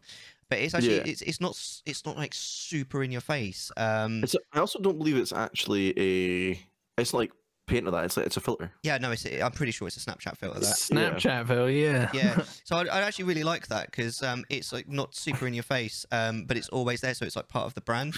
I think that's quite good branding. But you'd be quite disappointed to meet her in real life to see that the butterflies aren't really there. She's like, wait, and they pull her phone out. It's like, just like people get disappointed when they see that the white line around my body isn't really there. Wait, what? Oh, sorry. Did I just wait? Oh no! You've broken the illusion, Polly. Oh no! What? Yeah, no, I like it. I like the fact that I think there was like some sort of poem that was. I think what it might have been actually, and what it might have been because all of the magic cards have like a little bit of flavor text, don't they, at the bottom? So it might have been something like that. So yeah, good variety there. I also like the fact that she's got a Blue Yeti, which is quite a cheap microphone, which is good. It's what you've got, isn't it, Suko? No. Yeah, it's a really good microphone. It's a good microphone. It's a good quality microphone for the price that you pay for it. Let's say you're not breaking the bank by having a microphone. Yeah, exactly. So loving it. So shall we move on to clip number 4? Yeah, I'll quickly close these. Which one is it? Oh, is it this one? Warrior killing priest. Oh, this is WoW, isn't it? This is World of Warcraft for sure, 100%. 3, 2, 1, play that clip. I don't have CDs. You need to do something. You're freaking dead otherwise. Oh yeah. I can't hear you. Dad, you need to use something. Okay. All right. Next clip. Then. Are we ready? I'm ready. 3, 2, 1, play that clip.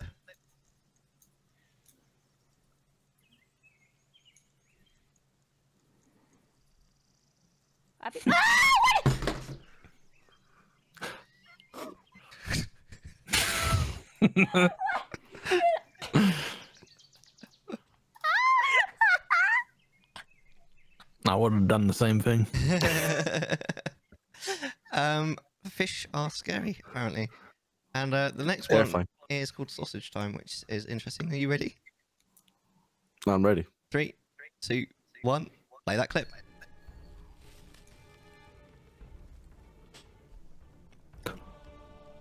That is a fat this is sausage. Yep. Corn sausage, yes. I had a feeling I want to have a sausage. That's not a PS2 Slim. That was an interesting clip. All right. Well, without saying whether you follow Sober Dip, Polly, what do you reckon? She's got a nice sort of minimalistic setup going, which I dig. Which is not something that I do myself, but I can respect it, keeping it bare essentials. Yeah, she seems nice. Yeah. Yeah. I'm more intrigued about that sausage. That was like a girthy sausage, like David Attenborough's Planet Girth.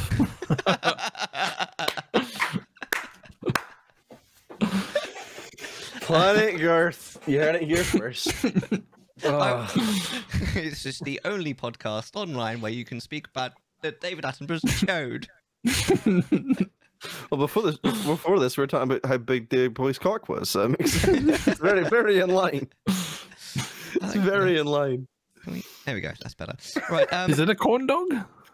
What's the difference between a corn dog and a hot dog? There is definitely a difference, but I've never quite as a Brit, I've never understood the difference. A corn dog's got like a batter on it, but I'm not seeing much batter there. I don't know. No, I'm just seeing sausage. But then it looks a little bit like the Madison sausages you get from the shop. Man, yeah. They're great. Batter sausage, smoked sausage. So what do you want to say about this one, Polly? So we've done Polly. What do you want to say about this one, Deck?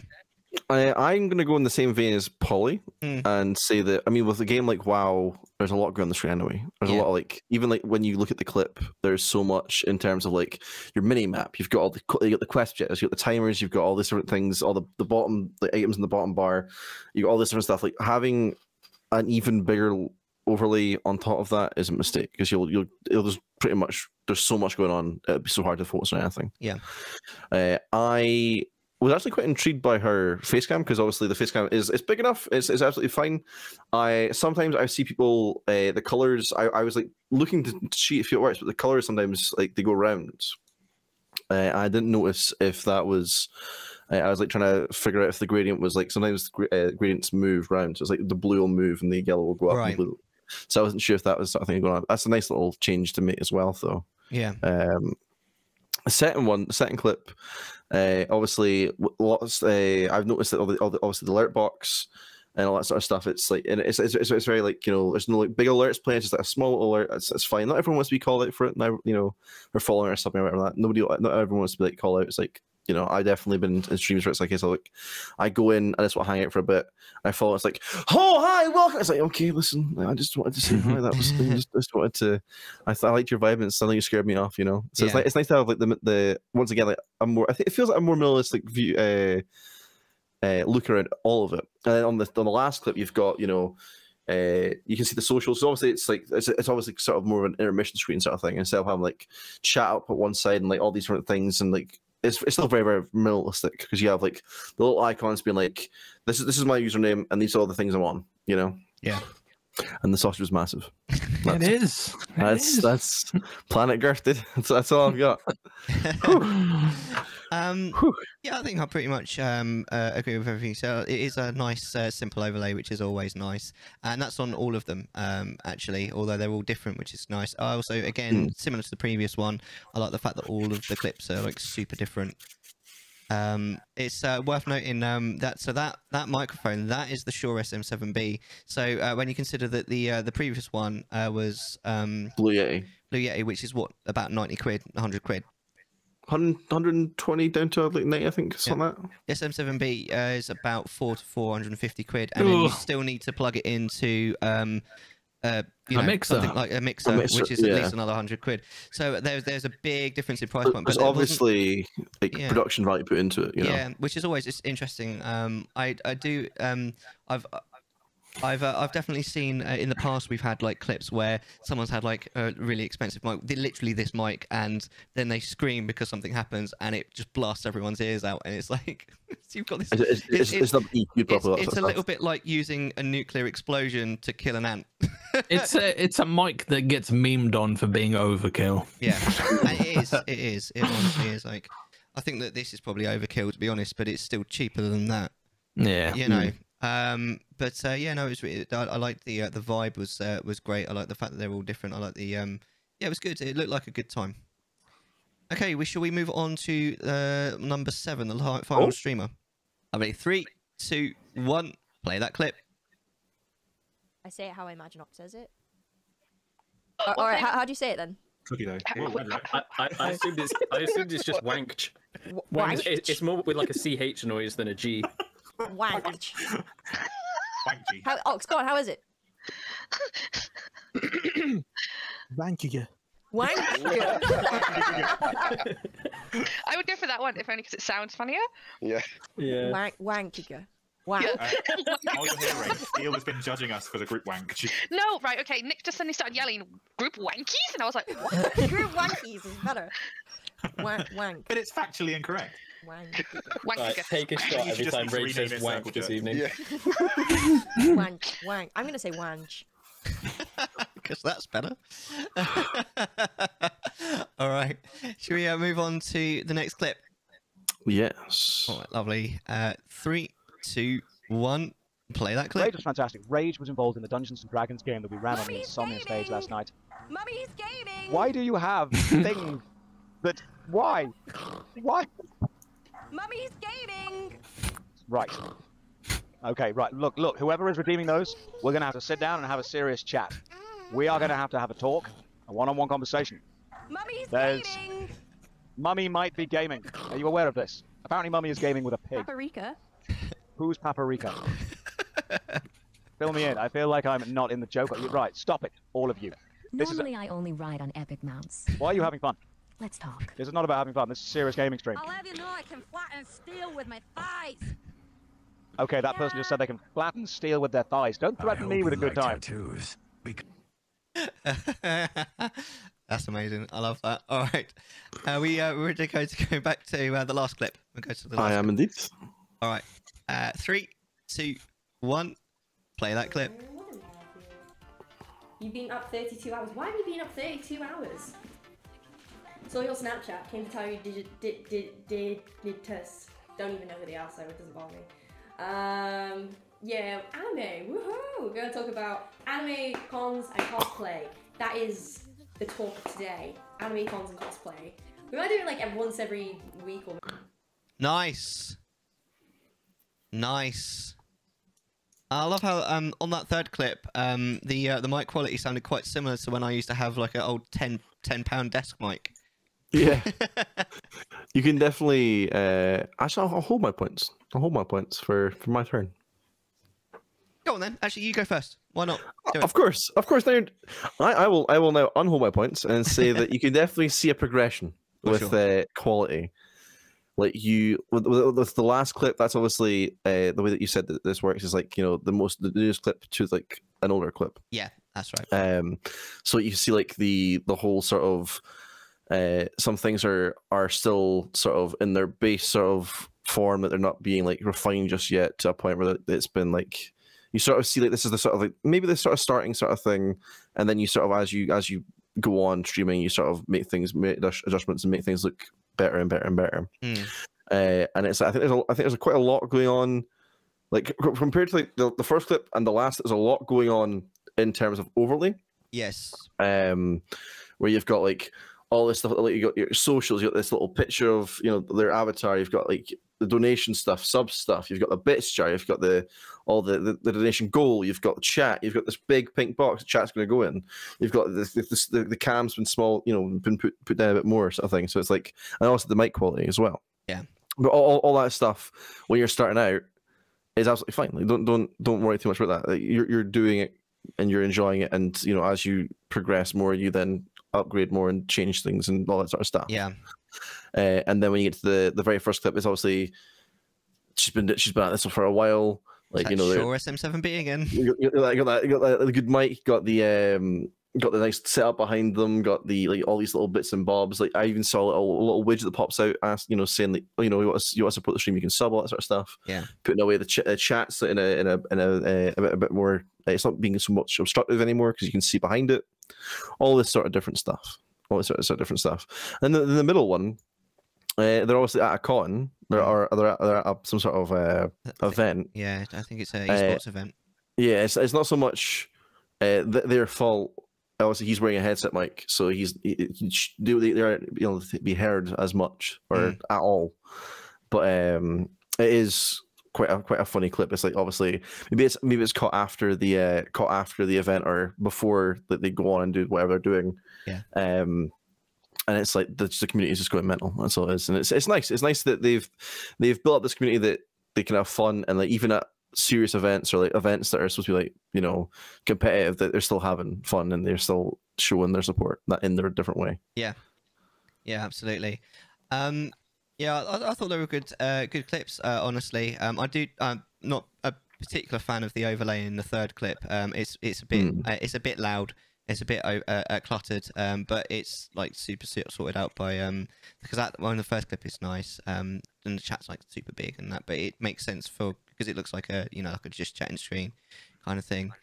I really liked the second clip. It was hilarious, although it was kind of mostly on him as to why that was so funny. It was kind of his reaction to it, and he's obviously not the streamer. I'm not really sure, obviously, who like how that whole thing works. It kind of depends, but he was very funny. His kind of reaction, and obviously the fact that the community were just messing with him, basically, which was genius. It's definitely the kind of thing that's it's kind of a point in time. It's like a one-off, and it's pretty much the perfect thing to clip, really, isn't it? So yeah, definitely again good vibes, and loving the progression and all that kind of thing. It's and like the background, actually, that's quite nice. I like the way that it's clearly that there's some sort of filter, isn't there, where it blurs out the background but keeps her in focus, which is really cool. Actually, I like little things like that. That's awesome. I think that may be a camera thing as well, though, depending on what camera you're using. The depth of field and bokeh, isn't it? Yeah. Yeah, I think it's more likely to be an actual filter, though it's been added by OBS. But okay. you could be right, but. Yeah. What do you reckon then, Polly? I've got 2 words for you. Oh, yeah. Mummy's gaming. I don't know if you know, Polly, but Mummy's gaming. To echo my good friend Snowtime. Not sure what's going on, but I'm here for it. But yeah, no, it's all about the glow up with this one. Like, you go from the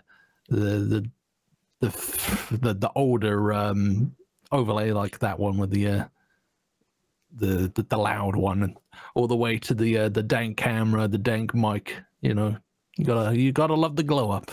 Yeah. All right. Well, I actually think this is one of the harder ones that we've done for a while. I'm struggling to make a decision. Have you? I already know. I already know. Yeah. I already know what I'm doing as well. All right. Well, in that case, Polly, do you want to go first? Do I have to? I need to remember the names now. No, don't worry about the names. The first one, the second one, and the third one. Yeah. Okay, wait. What were the options now? Just sub, follow, and sub, follow, and dip. Yeah. Sub, follow, and dip. Okay. All right. I would sub to Mummy's Gaming. Oh yeah. I would follow number 2, and I'd probably dip from number 3. Yeah. Yeah. You got any follow up to that, or is that? On the subject? Nah, Mummy's Gaming is just the more interesting one for me. Yeah, that's about it, really. Like, I'm in the same boat as Polly. Are we all going to be in the same boat? I was very much the case of I was going to sub the last one, so collection number 3, follow the second person, and then dip on the first person we looked at. Yeah. Always sub to Mummy. Always sub to Mummy. They all have quite good vibes, don't they? They do. But which makes it difficult. Yeah, I'm getting probably the best vibes from the third one. The one thing that was kind of sort of confusing me was because I definitely prefer like the overlay and sort of I say maybe generally just the production value on the second one, but I think overall, I fully just agree with you guys. I'd sub to the third person. I would follow the second, and unfortunately, the first gets the dip, even though I thought she was pretty cool too. And then yeah, that's that. We're going to watch some more clips. This is exactly the same as the last time that we played this. The only difference is the viewership of these are 1 to 20. All right, so are we ready with clip number 1? Mm-hmm. Yes. Yes. All right, Yep. 3, 2, 1. Play that clip. Hi, baby. Hi, baby. I don't know what that was. I don't think anyone knows what that was. All right. On to second clip. Okie dokie. 3, 2, 1, and play that clip. Actually, we can go on this mid, right? Oh, she's alone. She's alone. Hello. She's alone. Hello. Hello. She's alone. Oh shit! No. Last. Lars? Hello? Hello, Lars, are you there? Oh god. Somebody make a highlight of that. Pause. Don't make it feel bad. It's okay. It happens, you know? It happens. It happens. Not bad, but, you know, it happens. Oh, Jesus Christ. Other Okay. And third clip. Okay. 3, 2, 1. Play that clip. Oh my goodness. Oh. Oh no. Oh my goodness. Oh my goodness. I want Bradley inside me. Okay. Lucky Bradley. All right. Well, I don't know. Tuco, do you want to go first? I think I think the theme of all these clips is progression, right? It looks like she seems like it's very spontaneous person, very like carefree, like she's saying some things that are a bit, you know, sussy. I quite like some of the overlays that's going on there as well, especially when it's a case of like some of them seem more realistic, and then there's other ones like there's I noticed about the mic actually. The mic, I don't know if that's just because it's the type of mic it is, or if there's a certain thing she's done to it, but it changed color. And Yeah, that's the mic that does that. Yeah, that's what does that. That's quite nice. And I think is that Dota or is that It's Dota. League? Is it Dota? Yep. I don't know anything about Dota, so I couldn't tell you anything that's going on. Because it's very out of context for me, but I thought it was quite it's like quite an easygoing, quite a fun place to be. Yeah. To be honest with you, I know a little bit about Dota, and I have no idea what's going on. But I think that's about it. Honestly, I think to summarize how I felt about it, I thought it was quite some of the overlays. Obviously, there's a progression, but it's like there's like obviously you can see not to call anyone out or like, don't try to ban with anybody, but it's always a little bit of mistakes here and there. I did like a lot of it though, was it's got personalized alerts in the last one, where it's like the alerts that come up is like of the streamer. Yeah, it's not like yeah, absolutely. Which is like quite a nice thing to like incorporate because it's very very individual. Yeah. So, yeah. Yeah. You know, I kind of feel kind of similar way. Like, I quite like the vibe. It was quite chaotic, but it was quite. It was very sort of. Oh, what's the word? Wholesome is the word that I'm looking for there. I definitely like the setup as well. It's got like a cool background that there has been thought put into that. You know, there's been effort put into that. Again, I know I'm all about the mic. That's like a what 250 £200 mic. It's one of the more sought after ones that you don't need a mixer for. It's a USB mic, but it's a rather good one. I feel like the overlay is just a tiny bit loud on the third one. Yes. But overall, I do like, especially on I think the first one that we watched has like quite a nice, relatively clean overlay. This is something I've kind of said before. I've never really been a massive fan of where the primary source of entertainment, aside from the game, is someone else on Discord. And I kind of get a lot of that kind of vibe from the first two clips, not the third, because I don't think there was anyone else on Discord. No, it's especially if you're playing stuff with people, and it's like you've got them in chat, and it's kind of becomes like more like, it's not in a way becomes less about chat, but it's like you're more focused on the person you're talking to and the game than you are, sort of thing. Absolutely. And I do sometimes find it difficult to socialize with a streamer when they're socializing with someone on Discord. It's a really difficult, as a streamer, it's a really difficult balance to strike. But honestly, like I did definitely like the vibe, for sure. It definitely seemed really wholesome. What do you think, Polly? Chaotic. Chaotic. Chaotic setup, chaotic game, chaotic streamer. She seems like a nice girl, and she's got a cat, which is a plus in my books. Oh yeah, I can see the cat. That's cool. But the I never noticed the cat either. To be honest, the stream setup, especially in the that one, kind of gives me the vibe of, like, you know, a mum that downloads all of the toolbars, the toolbar extensions.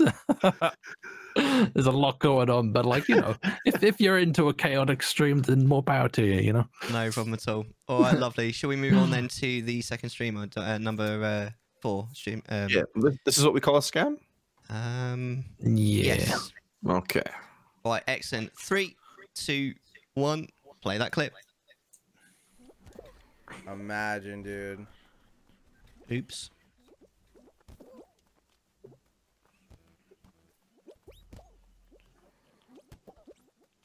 Get up, get up, get up, you fat fuck, get up. Let's go. No! Oops. All right. All right, we'll move on to the next clip. So are we ready with this one? Yeah. Right, fantastic. 3, 2, 1. Play that clip.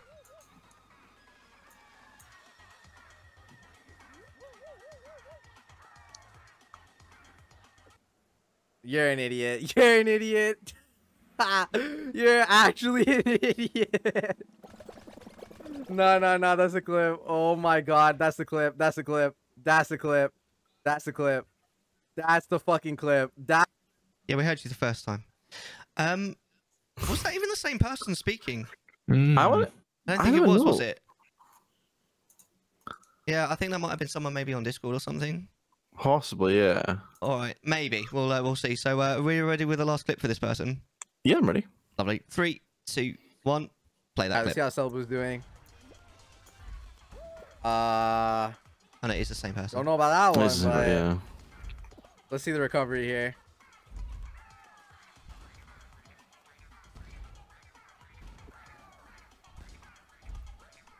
Ooh, that guy just went straight in.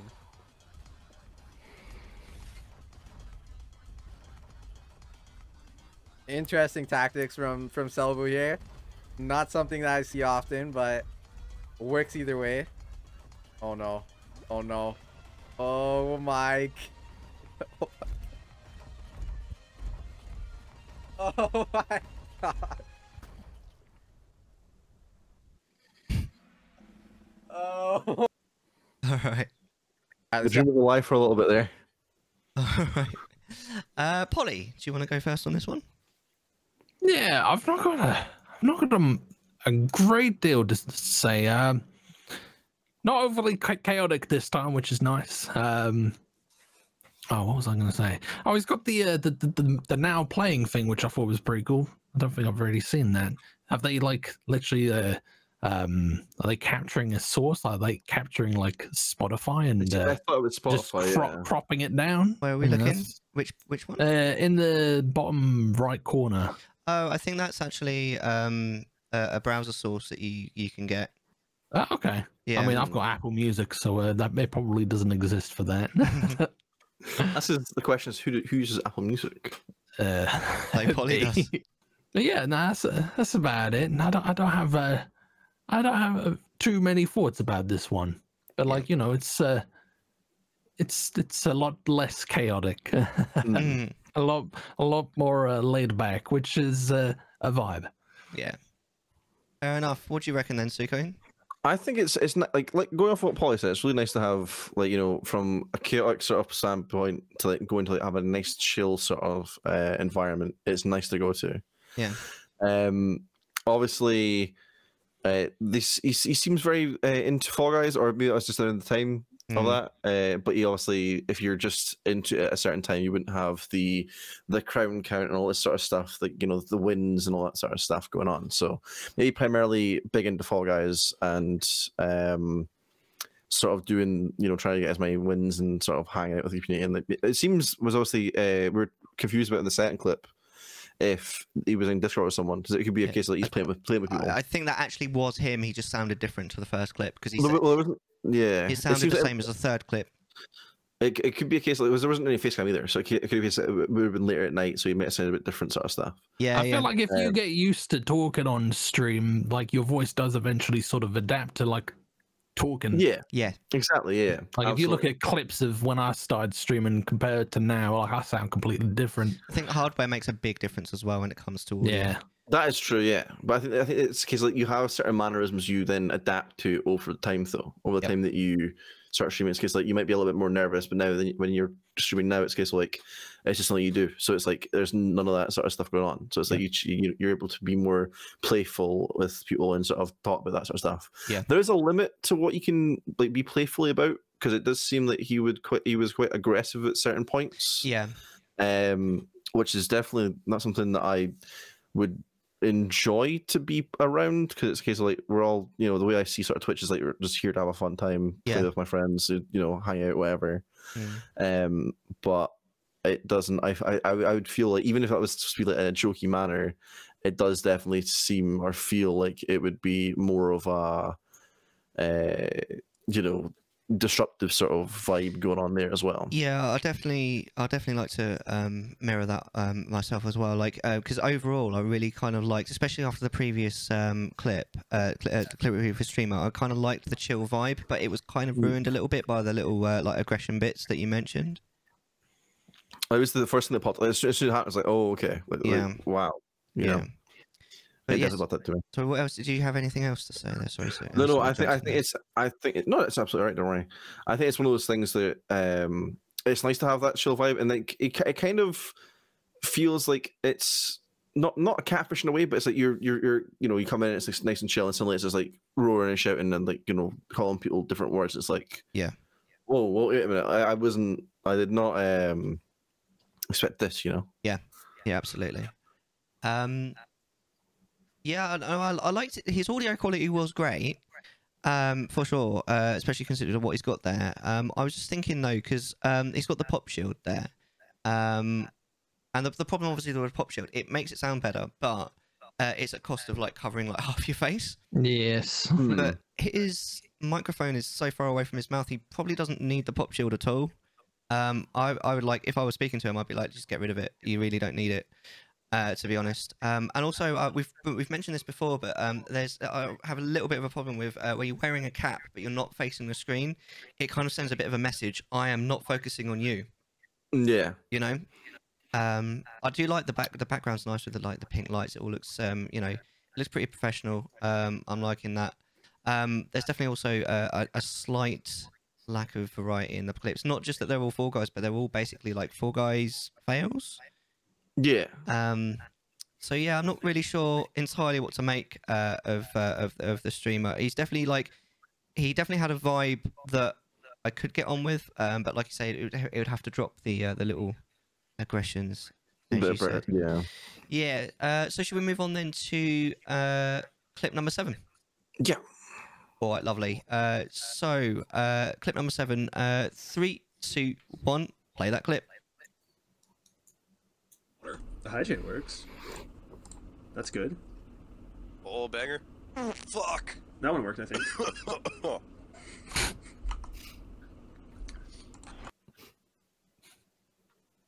Can we watch that again? Yeah. All right, 3, 2, 1. Play that clip. What the? Is that water? The hijack works. That's good. Oh, banger. Fuck. That one worked, I think. What happened? I heard a fart, but was that like? I was a sound effect. It was a sound effect, right? That's what I was trying to figure out. It just so happened that he missed the goal at the same time, and it was like, ah, fart, and then it farted, you know? Right. I get it. Yeah. Okay, so on to the next one then. 3, 2, 1. play that clip. Oh, wait, sorry. Yeah, you go get that goddamn tomato. Come on. Push it. Yeah! Hot dog, motherfucker! Yeah! Oh no! Oh no! Uh-oh, stinky. Oh god. Dude, homie just had his period. All right, lovely. And then the last clip. Okie dokie. 3, 2, 1. Play that clip. Skyrim. Suck on that coin. This is the forest. Calling on my fucking bad aim and stuff. All Must these be I'm games a look the fucking same. baby sniper. Ah! All right.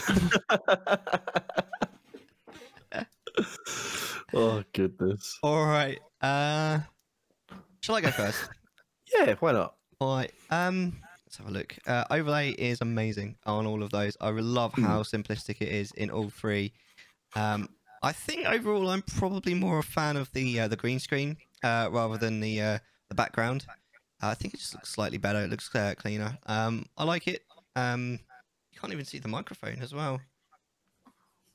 Yeah, I quite like it. Honestly, like I like the fact that it's just super clean. You can't see the microphone, but it still sounds all right. It looks like it's having fun. You've got variety there as well. 3 very different games. And yeah, they're all pretty good moments. It looks like it's having fun.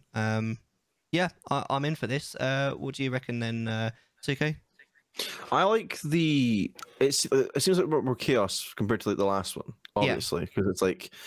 He's also got like certain commands set up in a way that's like obviously with the first one, like you make sure the hydrate works. And actually, just plays a little GIF of like pouring water and stuff.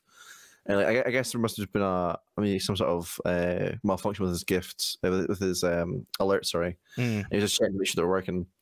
But he's also obviously at the same time playing with a friend. You can see, you can hear them in the Discords. Like you said, overlay is pretty much, you know, very minimalistic. There's not a lot going on, which is good for games that are.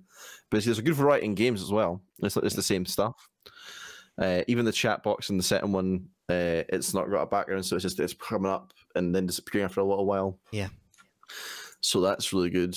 And then it's very honestly some really funny moments there as well. So it is nice to sort of see there is, you know. He obviously carries himself very well when it comes to just being very, you know, nice to get on with and comedic and all that sort of stuff. Yeah, absolutely. Props for variety. Props for having a clean sort of setup.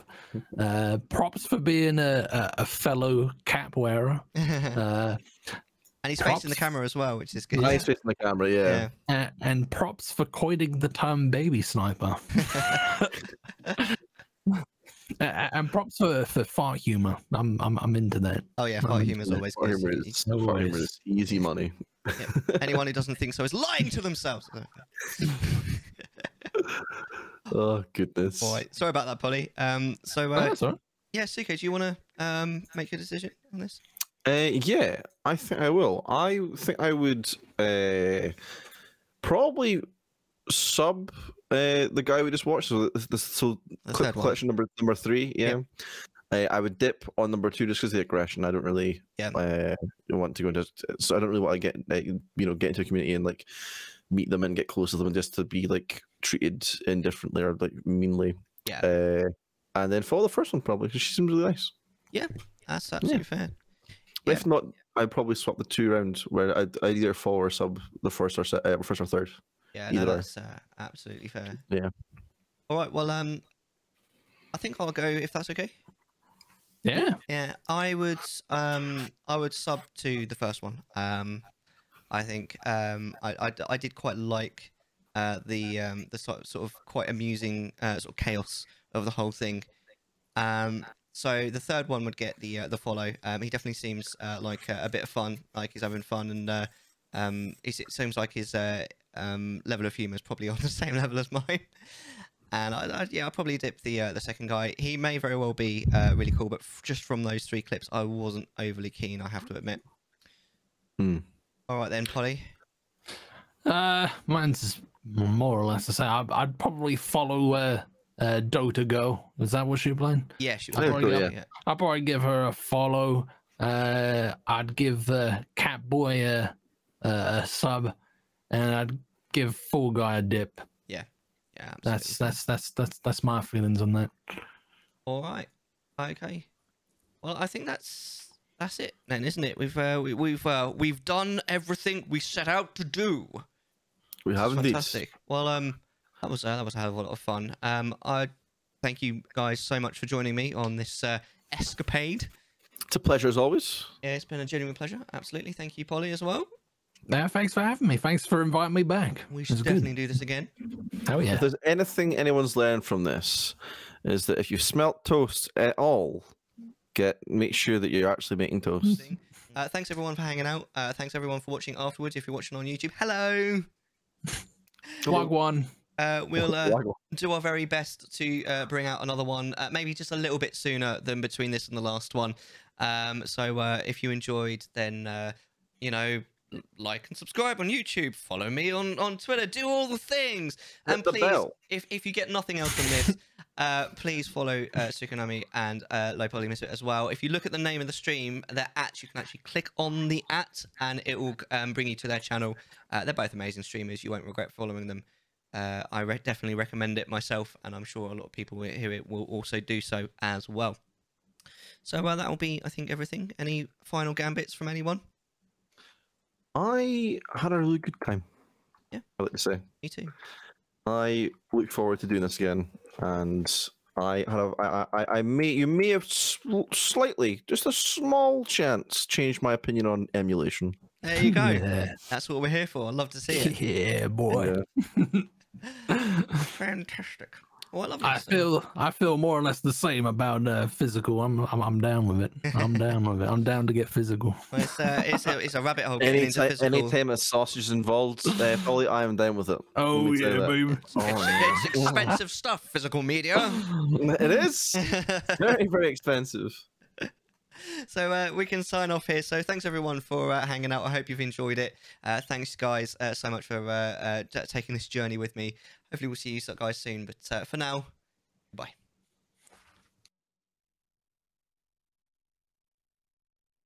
Consider yourself satisfied.